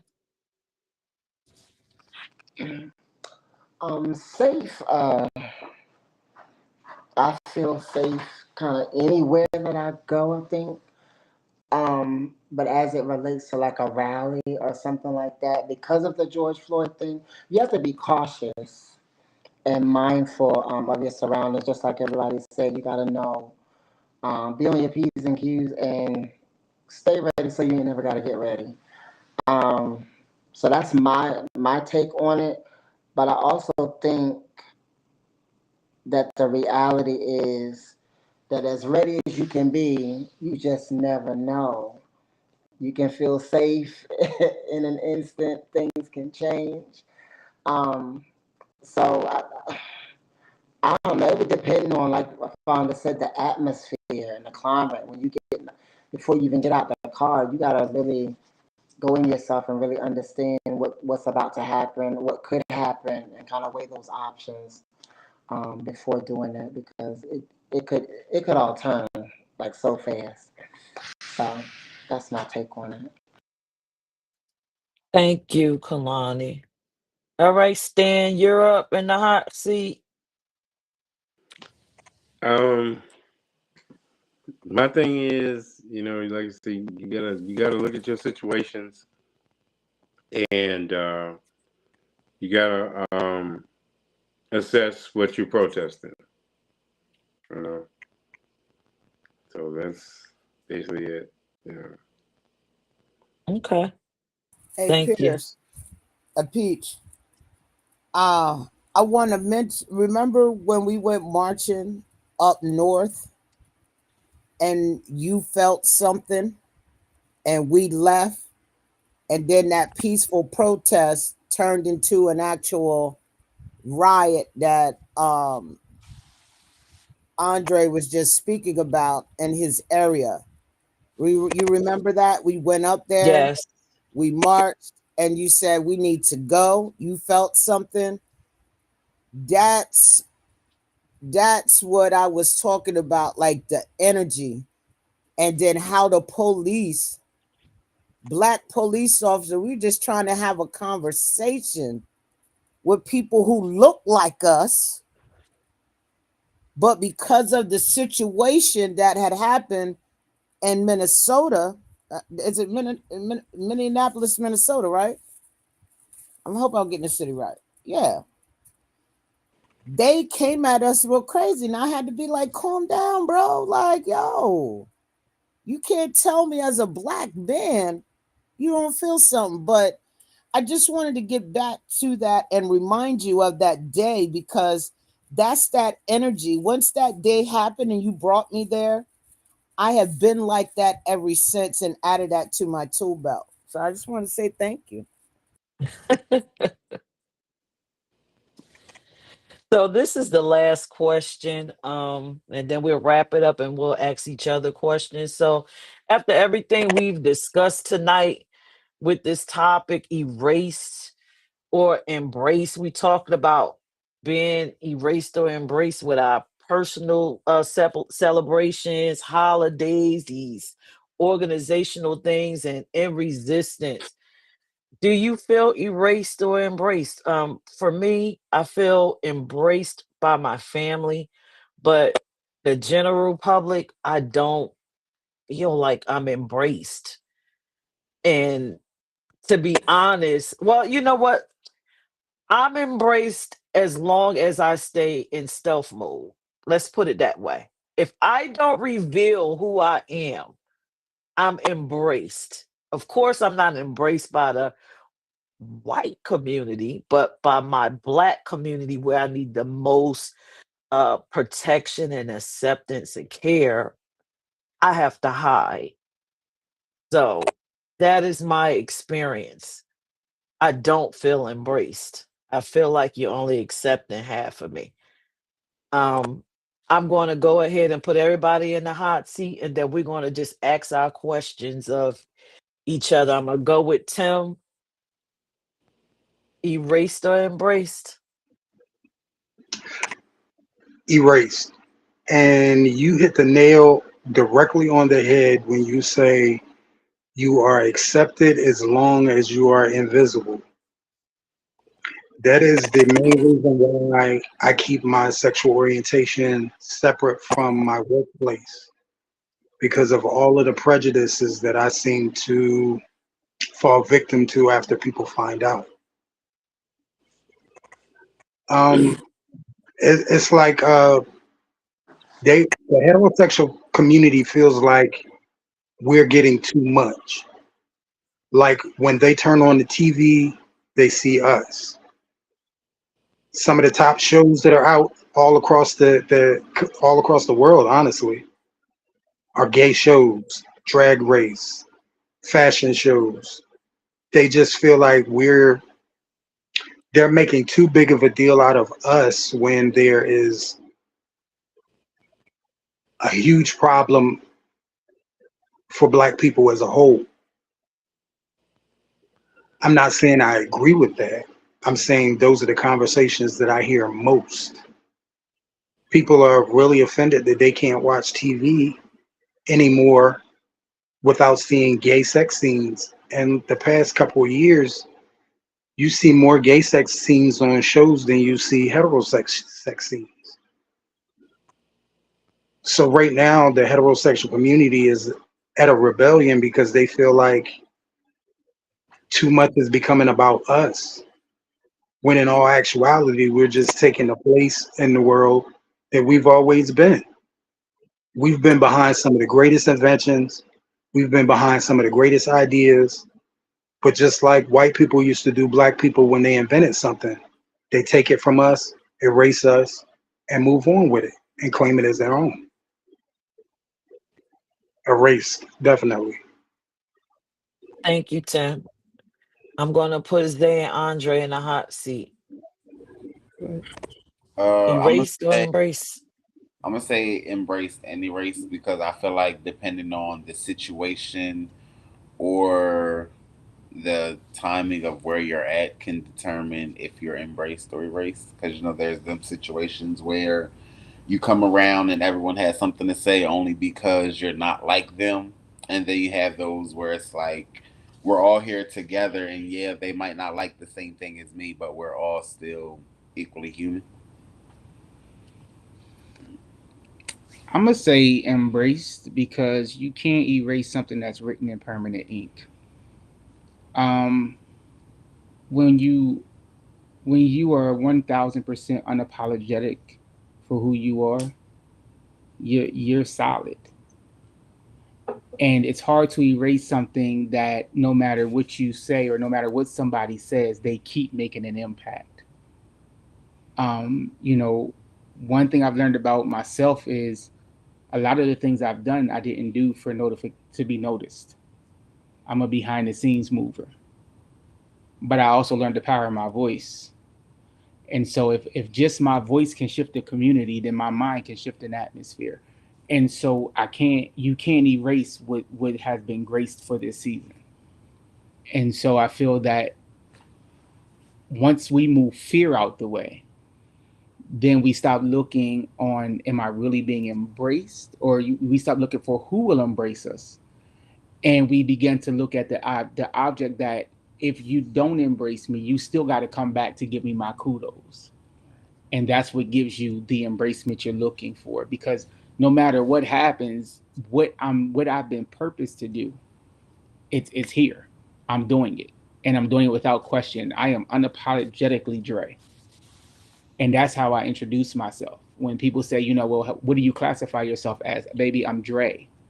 And I'm unapologetically me. And I do it so smooth because of the simple fact that I know that this is what I've been assigned to do. Am I liked by many? Absolutely not. Am I respected by many? Absolutely not. But the same people who don't respect and the same people who don't like still got to come back and ask me, how can I do this? How can I do that? Because I have the knowledge that they need. So I possess the key to their future. You got to embrace it. Thank you guys. Stan, hot seat. Totally embraced. And there's no other way it can be because I'm not looking for anybody to accept me. And I don't need the validation of people to accept me. And that's part of a lot of problems because we're looking for people to validate us. I know me. I don't need any stamp of approval for me to be me and accept anything I do. So I'm totally embraced. And then part of our problem is that we sit and always want, it's like when people sit back and look at like a Tyler Perry movie and we look at all the stereotypes of things we do, we always looking for approval. And I really don't want to go into all this with it, but the thing is, we can set our own narratives with how people think about us. And we don't have to sit back and say that we have to wait on somebody to sit back and say what our narrative is. It's what we present and our confidence in what we are. And that's all that matters. So no, I'm totally embraced and I don't need validation. I don't need acceptance. Because if I sit back and try to satisfy everybody, then I'm satisfying nobody. So I got to satisfy myself. And I don't care what nobody thinks about me, is that I got a few family members, and those are the people that matter. So totally embraced. That's it. We got to set our own narratives. And we can't keep sitting back waiting for people to justify who we are. We have to embrace ourselves and show the confidence. Look what Donald Trump is doing right now. Well, the whole point is he's doing it and he don't care what nobody thinks. And he's getting away with it because he doesn't care. He's not looking for validation from nobody. And the whole point is that's what we have to be. We can't sit back saying what the world's gonna think of me or who's gonna look at me. Be you, and that's me. And I've lived so long, and I'd be damned if I'm gonna sit back and wait for somebody to validate. Like I tell my son, I've lived too long to sit back and have to have people tell me. No, I've accomplished a lot and done a lot, and we can do this. Period. Thank you, Stan. All right, Kalani. I think everybody hit it. Feel, I feel embraced because one of the greatest liberties in life that you could ever accomplish is knowing who you are and standing on that and being confident in that and never looking outside of yourself for somebody to validate who you are supposed to know who you are. So I feel embraced as it relates to the community as a whole. I think there could be more representation as it relates to trans, because even with the trans community, even sometimes we're erased out of the black history, but even sometimes the LGBT part, they want to kind of push trans off a little bit and give us the little eye. So I think as it relates to the community, there could be more representation. But as for me personally, I know who I am. Can't nobody tell me who I am. I already know. So I'm good. I'm embraced. That's my answer. Thank you. All right, Vonda, you up. All right. So that was a time I felt erased in life. I'm gonna be all the way real. I'm from Salisbury, Maryland, and being, lesbian woman, even a gay man. This is not something that was accepted. Um, and Dover was a place I came to be me, to feel free. Then I have to go back to Salisbury and be somebody, hide behind who I truly am. But into this day, 2025, I feel embraced. I can walk in any room, head high. You know what I'm saying? Because I know who I am. I don't care if they accept me or not. In most rooms I walk in, it's all love, you know. Sometimes I get nervous in the work that I do, walking into a room where I'm the only black person can be a little uncomfortable, but it's not until I open my mouth, and I got something that you need. You feel what I'm saying? And then that you see that I'm just a normal person that got some lived experiences, that's done some things that you're just about to do. So I do feel embraced. And, it took some time to get there. I'm not going to lie. But I did feel a little erased in my early years coming out in the 80s in the city that I lived in. Um, but I truly feel embraced, even in the personal things that I like to do with the indie music, the magazine that I'm an editor for. I truly feel embraced. I am somebody just because I'm black, lesbian, you know what I mean? As AF, people are starting to come around. And when you love yourself, in which P, babe, it took me a while to get there because of things that happened earlier when I came out as a lesbian. It took a while for me to love the skin I'm in, to love me. And when you get to that point, you're going to feel embraced. Because as soon as somebody got a problem, all you got to do is wrap your arms around your own body, embrace yourself. So, yeah, chill. All right, so we into the stage of questions that we have for one another. Anybody have any I questions? got a question for you. No questions. Oh Lord.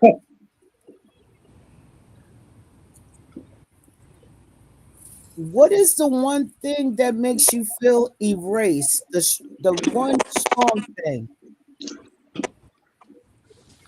For me, it's not necessarily a self-esteem thing because I am good with who I am. The erase part comes from knowing I love history. And I feel like when you know about yourself fully, it makes you more stronger. And when other people learn more about your story, it makes them respect you and respect your contributions. And the erasure part for me is not incorporating us into the Black community. That's what it is. It irks my soul every Black History Month. I'm seeing all of these trailblazers, but I'm not seeing the ones that's completely relatable to my community. I don't like that gay LGBT girls and boys are coming out hating themselves or feeling like they don't belong. When, baby, you belong. You have given this world so much of yourself, and this world has not even given you 10%. And that bothers me. That is the erasure piece. That's why I always, you know me, I'm always screaming at the top of my lungs. Even when you come in and you say, well, I did this, I did that. And I ask you, you know, did you incorporate us? Put us in these spaces.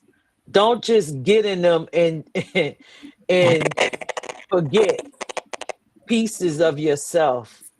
And that's the erasure part. I don't like it. I don't like not seeing us the same way I see heterosexual people. We should be in the same spaces. We should be celebrated the same way. Um, but no, the erasure part has nothing to do with me and how I feel about myself. Okay, It's about how gotcha. I feel about the community and what we deserve. Right. Well, Pierce, you got to understand one thing, and it's something that I touched on earlier. You don't when you see us in history, we're there, but because of the fact that we had to be in hiding, we're not acknowledged because it wasn't safe for us to be out. So there are a large percentage of those inventors and everything that you see that are represented and spoke on and displayed during Black History Month that were indeed gay. Langston Hughes was gay, and he documented a lot of things. There was even a movie that came out, and it was about Langston Hughes's life, and I'm trying to remember the name of it. And Langston wrote it, so the things that are in it are like facts. And if I can remember the name of it, I'm going to put it in the group so that y'all can all check it out. And it really shows you exactly what it was like in the 40s, 50s, and 60s being gay, and how it was life threatening. Like in these other countries where they murder you for being gay, it was very much like that in the United States not too long ago. So you could get murdered for being Black, and you could get murdered for being a gay. It's a double whammy. So that's why you don't see a lot of us represented in history, because it wasn't safe for us to acknowledge that that's who we were. Thank you, Tim. And And yeah, you I know the know that. culture. So just to let everybody know that's watching, will watch later. I Am Me has the history blog every month. It's the first Mondays of the month, written by yours truly. I go find these people, the LGBTQ plus trailblazers, and I write a blog so you'll know your history. And I want you to share it on your pages, share it with into groups, share it with the LGBTQ plus child, adult, that anybody you think will benefit from it. Hell, share it with the homophobe. But does anyone else have a question for anybody else on the panel? Nah, I just want to say we the culture for real. And when I say that, we create the culture, and I need people to know that, especially our Black people who like to put down our community. Sometimes you need to look around the waist of that fashion belt that you're wearing, because we created the culture. Sometimes I need you to look at that hat, that brim, that whole outfit that you put together. And let me start. And your favorite rapper, the label that he's on, we created that culture. And that, thank you. Just thank you for letting me get that out. We I could go on for days. I'm just gonna stop there. And everyone's favorite. They love the 1920s, the Harlem Renaissance. That's all gay. Yes. So And the movie that I'm referring to by Langston Hughes is set during the Renaissance era. I'm trying to find it. It's not just gay men, it's gay women too. So you get to see what the women were going through as lesbians, as well as what the guys were going through as gay men. I'm trying to find my other phone so I can Google it. Find I the think movie. Andre put it in there. Dream Harlem. Okay. okay. So does anyone else have any final words or anything before we end this show? Words of wisdom you like to leave. How did y'all like the show in general? Good show. This It was was thought provoking, made you think, right? Yeah, I got a Yeah. headache. It was lighter than some of the that feedback. It was lighter than some of the previous shows, but the messages hit home. The information that we needed to relay, it happened, you know. So it was a different tone than a lot of the shows, but it was still a good show. Okay. What did everybody else think? You think we educated some people tonight and made them think? I Oh think yeah. so. I was just about to say, I teach during the day, and I try to come home and take off my teacher hat. And for some reason, on Tuesday nights, I can never do that because Peirrce wants everybody to be educators 24/7. Now, Peirrce, I'm gonna tell you like I tell my church folk now. I like to take hats off when I leave the facility that the hat belongs in. Right. I really think during this time the conversation was needed, because people need to we bring to the table more than our gender identity. You feel what I'm saying? And they need to understand that, you know what I mean? And respect it. But I thought this conversation was great. It was very, like they said, you got to think and then do a little teaching in there. Well, I'm gonna say facilitating, because I ain't got no degree for teaching, but facilitate a little bit so that people can understand our people, you know what I'm saying? And those allies that are out there, you know, that we just haven't met yet, that are coming. But yeah, this was great. I can't wait till next Tuesday. Oh, somebody responded. That was you, Zay. So I had pulled up the thing to watch it so that I can still be in there. So like Well, it is I interesting. guess It's interesting working with everybody and the fact that we don't know each other, but we can relate to each other, and everybody respects everyone's opinion, no matter if it's like nobody can be right, nobody can really be wrong, because we all have a different thought of things and the way we see it. So everyone's opinion actually matters and counts. It does. Being around y'all, being in this group is allowing me to, because I pretty much withdrew from gay society. Um, it's allowing me to experience the other aspects of the life that I don't get day to day in my life. And it's been a while since I've had those different experiences around me on a regular.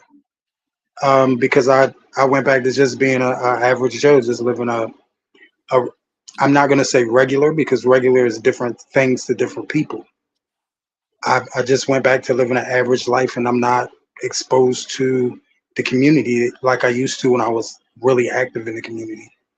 So this is kind of like a nice place to bounce ideas off or thoughts off, but also to see how other LGBTQ community are affected by 2025 and the current world we live in. And it's great for me. It's really great. It's therapy. it was like Um, therapy. Like Yeah, we unloading a lot of. Mm-hmm. right. so I got a question for everybody in here. Am I the only one that has to tiptoe through conversations with people in the LGBT community now because everything offends everybody? No. I think since they separated the flag into all these different groups, Hmm. now you have to be you can offend people being a gay person, having a conversation with them because of all of the new separations and categories. And am I the only person that feels like they have to be cautious when they speak in gay environments now because you don't know who you're going to offend Absolutely. unintentionally? Let me tell you, I used to be like that, Tim. I am not like that anymore because you can at least give me one chance to make a mistake.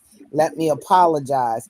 Because especially when you're in a room with 50 different people, right? Okay, let's just say a room full you in a room with 50 different people, y'all at a conference. And it's just not a LGBT conference. It's just a conference, but because of where you work, that's why they got these pronouns now. They want you to put them, and I love that. Put your name and your pronouns under so that no one gets it wrong. But if I feel as though some people in our community get so upset Ugh, they because attack. you misgendered them. You know what I'm saying? Right. I'm from the that's a different that's a different conversation. But I thank God for the woman that I have in my life that helps me with it because I'm from the old school and that's how I was raised. I came out in the 80s. You feel what I'm saying? And it was just a gay man and a lesbian, and then you had someone who was trans. Now you got all these different things, and I have misgendered people, and I've had to say that I'm sorry, and I've had to explain why I misgendered, and I'm so sorry.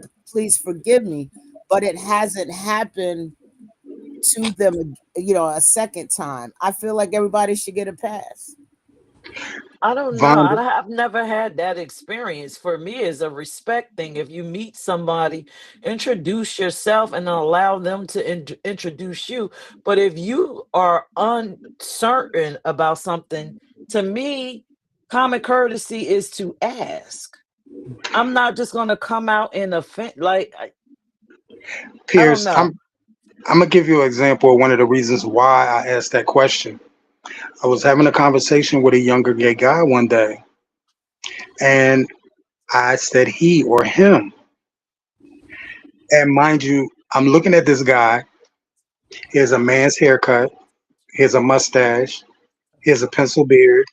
But Who I he thought wears it makeup. was. All of his clothes that he has on are male clothing, but he is trans. He's the new definition of trans because he feels like a woman inside. How am I supposed to know how you feel inside when everything I see outside of you represents male? Call him by his name. I didn't know him to know his name. It was just like we just How met and you started having doing? My name is Tim. What is your name? right. That's But the world we live in now. How you doing? My name is Peirrce. What is your name? And what if he said his name is Larry? Okay, well, Larry, how are right, you doing, Larry? And that's what I will call Larry. If I was to go and say pronouns, Larry, what are your pronouns? Right. Okay. Because a person can be queer. Hmm. And that right, don't mean I'm a woman in the inside. I'm just queer. I may not even be defining myself or she or he. But you right. won't know that if you ask. We gotta let go of the expectations of Okay. the way you look on the outside is what I think you are. It's not about what you think, it's about who they are. Right. I got a question Okay. for. I understand all of that, but how is a person supposed to know? Like we just started having a Ask. random conversation without introducing ourselves. You know, Oh, it was well, about then, and just have the conversation. And then when you get to a part where you feel like you're about to say he or she, just like, you know what? I never asked you your name. My name is Tim. We just sitting here talking. My name is Tim. What's your name? okay. So you have go out of your way You to take ask the that these yep, days. yep. Yup. Okay. Okay. Don't, That's the That's what I was new looking for. that's don't, the new That's don't manner what I was looking for. too. assume. Tim and I Huh? are from the same city. We grew up Yeah, we together. are. We grew up That's together. the new manner. Telling you, man, you better take Peirce's master class. She got you. Well, I enroll me would. because I be offending people unintentionally. And when I was young and roaming around in the gay society, we didn't have all of that, uh, all of those steps to of being gay together. We just were gay together. We just had Well, conversations. So I'm trying to learn so that I don't offend anybody. So that's why I'm asking the question. Kalani, what is your take on it? I'm sure because Kalani is trans. You would have a how should Tim Yeah, address it? but I know but how but, I would address it. I think but that I look at Kalani and I see a woman. right, I immediately know to say she or her or But ma'am or that's we miss. gotta change that but expectation. I think you should just like she said, go in. Hey, my name is so and so. What is your name? Because you can never go wrong with the person name. You said this is your name. That's what we going with. Right, right. So, but I think when we start having the expectations that, oh, I see a woman or I see a man or I see visibly what I see, sometimes visibly what you see is not what's going on. Because some people may be in the early stages of transition. Some people may decide that they feel a certain type of way on the inside, but it doesn't mean that the physical change. You know what I'm saying? So I think it would just be based upon the name and then Got you. wash it. Thank you. I appreciate you for that. No problem. Any other questions? Yeah, I was at going to ask Kalani. Kalani, do you know how they already classify us when it comes to the LGBT community? Do you think life for you was? Do you feel like you was more comfortable with yourself, the process of transitioning, or after the transition? Will you explain it a little bit more? What do you mean? Were you? Do you feel like you dealt with more problems trying to figure out which side you wanted to be on more so than just being how you are now? Yeah, but I don't think it had anything to do with anybody else. I think it was more so what was going on with me. Because when you're unsure of yourself, people can pick that up. They can pick up that energy. They can pick up what's going on with you. I think that I became more confident in who I am after certain processes, and I started, you know, checking some stuff off the list that I wanted to get done and all that kind of stuff. It just kind of did something with the dysphoria that I was having. So I think I feel more comfortable afterwards, I guess, because when you're going through, it is a actual transition. It doesn't happen where you wake up one day and I'm trans and everything is all peaches and cream the very next day. It's a process, and I think you work through different things. You have to relearn yourself. You got hormones going through your system, so you're starting to think differently. It's a lot. So I would say afterwards, because you get to a certain point.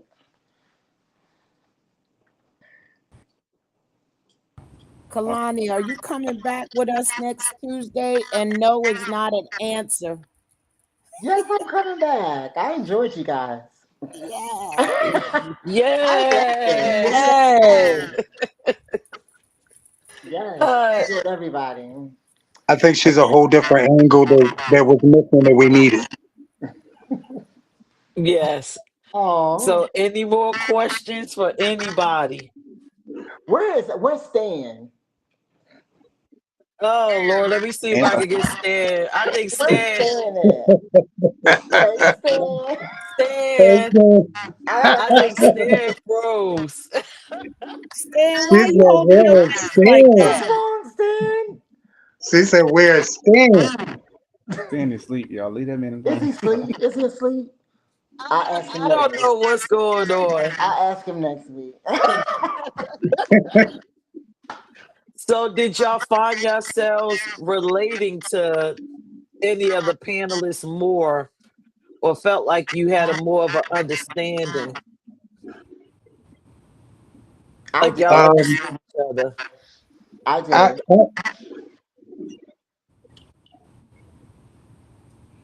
I feel like that it was more understanding only because I feel like when it comes to the LGBTQ community, I feel like out of all the panelists, we have somebody from every angle. right. I think that's what makes it hot. Yeah. Mm-hmm. I feel like Kalani was what we were Missing. missing. And Right. I have lots of questions, but I'll probably ask a question, like, since you're gonna be here next Tuesday, I'll have another question for you. You know what I'm saying? Definitely. And I appreciate that. Stan looking like profile picture. But I really appreciate you, being a part of our panel. It's a way for us to grow, and I thank you. Especially me. I can only speak for me. For me to grow, being, I'm older. I don't look it, but I'm older, and so, based on our topics and everything, um, I probably will. I got questions now, but I'm wait. Man, I ain't gonna do that to you. I'm ask them every week, one every week, just because I need that education. You feel me? I appreciate it. One every week. This is Yeah, because she may answer it in the questions that you ask, and I can mark it off the list. that is true. Yeah. That is true. Were y'all all comfortable with the questions? Yeah. I enjoyed everybody though, but one of the things I wanted to say was what I thought, how I thought people were going to answer the questions based upon who they were, and they didn't do it that way, and I like that part because I can expect the unexpected. So Oh yeah, no. It'd be no. Well, what I've learned from this group as being the second time, everybody pretty much don't have no. They don't have a filter. Let's just say it's right. like Perfect word. Perfect word. What you saying is you was looking for some saved answers and Not they didn't saved come. answers, not saved answers, but Yeah. based upon people, I was thinking they was gonna answer a certain way or they was gonna say, and it just didn't turn out that That's way. the point. If you was on last week, the one Woo. that Oh, went I watched it. I did watch it. Last week was Jay say, bananas. great job, everyone. Thank you. Thank you, Jay. Thank you so much. I'm wondering what Kalani thought, what she thought everyone else was going to say. Like, what did you think? Like, I'm trying to figure out, like, who said something.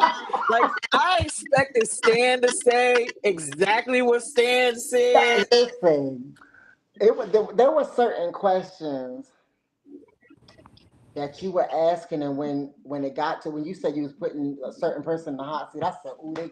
In my head, I'm like, they're gonna answer like this, they're gonna say this, and then when they started talking, I was like, "Ooh, oh, okay, oh, I feel like they think like this." yeah, I agree with you, Kalani. I feel like it's like when she asks Yeah. the questions, it's like she knows who to ask first because Right, she feel like right, they can relate to it Uh-huh. more, or that she know what their point of view going to be like. yeah. That's how I was sitting there like, I know she's ready to say this. I know she gonna say, "Oh no," and so it just kind of I That like that or though, that I don't know what you're gonna say. Right. I do. I like that. None of I all of us expect Stan to say everything that he says. I love Stan. yeah, I do Tell you, too. from the day that I first met him, That gets boring. and I did have a I agree, question Jay. for him, being from Atlanta. But he answered it yeah. with the somebody in Atlanta that does the history. Mhm. Right. That's where Stan is. He's in Atlanta. Yeah. Yeah. Think it was an awesome show. I Okay. know the questions was a little bit hard, but with it being the holiday, I just wanted the audience to understand what it feels like being us Mm, during these times. And right. it's not always easy. That's That's why we're innovative people and we always find a way. So it's a lot of times we have our own celebrations on the holidays so that we don't have to be a part of the separation and the ignorance. And it's sad that we have to do things that way, but I enjoy my peace. I would rather go to an event knowing that I'm going to be welcome and it's going to be a friendly environment and I'm going to be accepted, as opposed to going to an event with the intentions of having a good time and not knowing what I'm going to walk into. So, maybe in the gay community, we need to continue to fight for our space, but we need to just organize events of our own, celebrate the holidays, and keep it moving. Don't stop fighting for our space, but don't deprive ourselves of celebrations around people that love us and that we may love or love just because of the separation. Like, I stopped letting people stop me a long time ago. Like on the show, we've talked about a lot of our experiences in the beginning, but my experiences in a lifestyle went from a very rough to beginning to me being able to see things and travel places and meet people that I would never trade in for anything else. And I think as the show goes on and we hit more current topics, we're going to get a chance to discuss how we evolved as people despite the rough beginnings or the roadblocks or the damage that our families caused. I think this is a necessary show. All the questions you asked tonight is stuff that people need to hear. They need to be a part of. I'm pretty sure it hit home with some of them too. And at the same time, they got educated on the struggles that we face just to do things that they take for granted. I don't know Right. about y'all. But I'm gonna need we coming up on our fourth show. When I go places, I'm gonna need security. So has anything, I do have a question. Now we're going to get off here at 10:30. If anybody that's watching has a question, please drop it in the chat so I can ask. But did anything just take you like, I never thought about that when you were listening? Did you like what just thrown all the way back? Yeah, I was gonna say that. That was gonna be what I was gonna say. That there was some the questions that you asked tonight caused us to go a little deep and consider some things that we probably hadn't considered. I know for me, I hadn't even thought about some of that stuff, but when you asked it, I was like, dang, what would I do? You know? So I think it was very thought provoking, and it's causing me to go out of this particular show with a different outlook on certain things that I would have never considered. Yeah, the George Floyd question, and when Kalani brought up about the trans person being what happened at that protest, it made me think of myself because I'm so used to walking these streets just like nobody's going to touch me. It just made me think like wow, I need to be more careful because that could be me. You feel what I'm saying?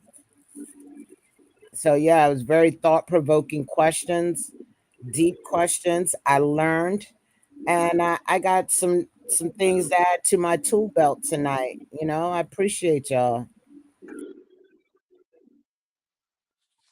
What about you, Andre and Zay? Anything really thought provoking that made you just go, what?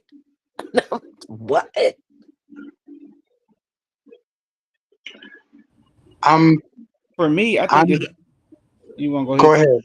Oh, Go ahead. for me, I have grown accustomed now with this show to not come in thinking much, um, on expecting myself not to learn. I was talking to one of my best friends, and I was explaining to him or sharing with him that I feel that this show is one of the most thought provoking shows um, that someone could not just watch but learn from. Because that's what I look for when I look into podcasts. I'm not looking to be entertained. I'm looking into what are you going to teach me. And I feel that as a person in the many different fields and hats that I wear, like I can literally take topics from this show and use them in education, use them in ministry, use them in community activism, use them in philanthropy. Um, because you hit top like your questions hit things so deep on the head. And I don't know if that was like your whole purpose behind with the show, but you smack the nail. You don't just tap it. It's like you take the hammer and just you know, and and I love that because sometimes I people need to hear the truth unadulterated and non-sugar coated. That's Now, it. I often say that the reason why the church is ineffective is because we sugarcoat too much. Hence for fun why I act the way I act behind my pulpit. Because in my house, you don't have to stay; it's a door. So don't look at me like that, Kalani. So where I'm at with even with my ministry now is you don't have to accept my beliefs, or you don't have to accept where I stand on certain agendas and certain topics. But if you're gonna walk in my door, you're gonna learn to respect it. And if that's something you can't respect, the door you walked in, it opens both ways. And so, I feel like this show is going to be that pivotal point where people are going to be able to look at this from all walks of life and be like, yo, I've been messing up. And now I got to get me together. You know, and so when your email box and your mail, your inbox start blasting off real crazy, and them Kojic saints start hitting you up, just be ready. But whatever you can't answer, send it my way. Because we have to be intentional in our delivery, but we also have to be real with the people. And I feel like because it's so much truth behind, you know, the 7 individuals that's on this flyer, there's so much lived history. There's so many experiences we've been through. There's so many, you know, even Zay and I think, and Dr. and Kalani are probably like, I think the youngest on the panel, maybe. I ain't sure. But I'm saying, like, Are you kidding? I'm 40 years old. She okay, telling the story. She been 40 for several years. you know, but I'm saying, you know, like there's so much lived history. I'm actually the youngest. You know, Yeah. like I've said, even with, you know, I had a discussion with some educators, and one of them was saying something about a child can't tell them nothing. I said, do you understand what these kids that we have to teach they are going through? They can tell you a lot. Actually. You know, like they can teach you stuff that would probably blow your mind because you've never lived what they're They going through. do. You know, and it just, so for me, it's just with the amount of knowledge we have here based off of just personal lived history alone. You know, Peirrce been through some things, but she's opened doors. Smack been through things, but she's opened doors. Tim been through things, but he's opened doors. You know, Kaylani is one of the biggest pushers I've ever met in my life. You know, but she's opened doors too. And it changes a person's thought process. And that, I feel like, you know, kudos to Peirrce, because she definitely knew what she was doing by putting this together like this. You woke, Stan? There goes Stan. I'm good. Welcome back. They've been asking for you, player. They've been asking for you. I'm Pep, pep, gonna pep. ask my question next week. Oh yeah, you got a question next week, Stan. All right. We're good. But the big shout out to Jay, man. Appreciate you. Like, and I want to say, like, I love this show because INBLK, I love the name. When you know brought the ID to me, I was just like, yo, this is what we need. Because, and I'm not racist or anything, but some Caucasian people can really hurt your feelings at times because they are not educated. So a show like this, and I'm talking about, you know, Black heterosexuals too, so they can learn our community. But I just want to talk about the Caucasian community that's in our community. They don't understand, like, our come out ain't like your come out. You No. feel me? I mean, I can only speak like, yo, you know, my story is not like your story. And what I went through is not what you've gone through. You feel what I'm saying? Like, you can't compare it and put it all in the same. I guess that's what I'm trying to say. And I feel like not enough of other nationalities outside of Black really get to listen and hear our story, because sometimes a lot of us are prideful and we don't want to share those stories. You feel me? Thank Well, y'all. So, y'all got any last words? Because then we're going to wrap it up for next Tuesday when people can join us. And go ahead, Tim. well, the Caucasian community, the Caucasian LGBTQ community, they feel that they are the standard. So everything starts around them. To be accepted, you have to be able to fit in with them. You have to meet their standards. You have to meet their requirements. So they don't really think about a majority. I'm not going to say all, because just like us, we're not the same. They're not all the same. But a majority doesn't think about us because their standard is the standard that everything is set by. So why would they think about us? Um, I'm just excited about being in this group because everybody in this group is a combination of things that I've been exposed to,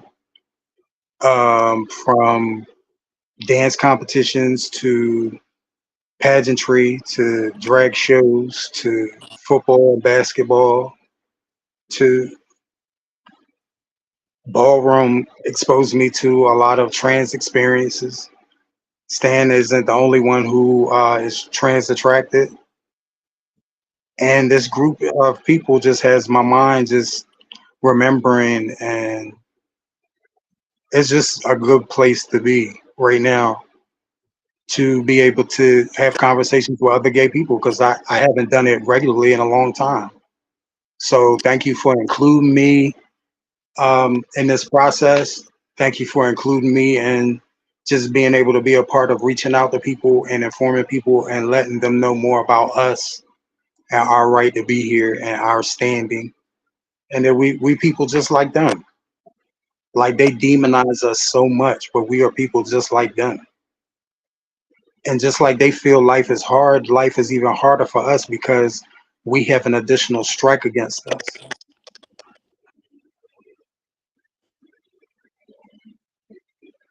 That's it. I know we're trying to end the show, so I'm cutting it short. Well, anybody has any last words? Any last words before we sign out? Stan said he has some words. Mhm. I gotta catch a plane in New York in the morning. Oh, okay. Any last words? No, We all good? we Well, are. everybody, I guess we ready to wrap this up. That was In Black, Embraced or Erased. I hope everyone enjoyed the show. I hope, more importantly, everybody learned something because I know I always do every week.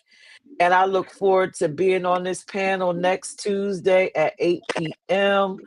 Please, when you get a chance, share this live.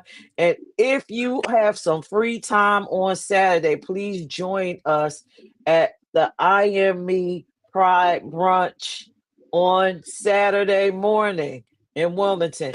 It's on our website, imecorp.org, or download the mobile app, IME Corp or IME Inc. That is it for us. Y'all have a great night. We will talk to y'all next Tuesday, and it'll be in what, y'all? In Black. black. Y'all And have a good night.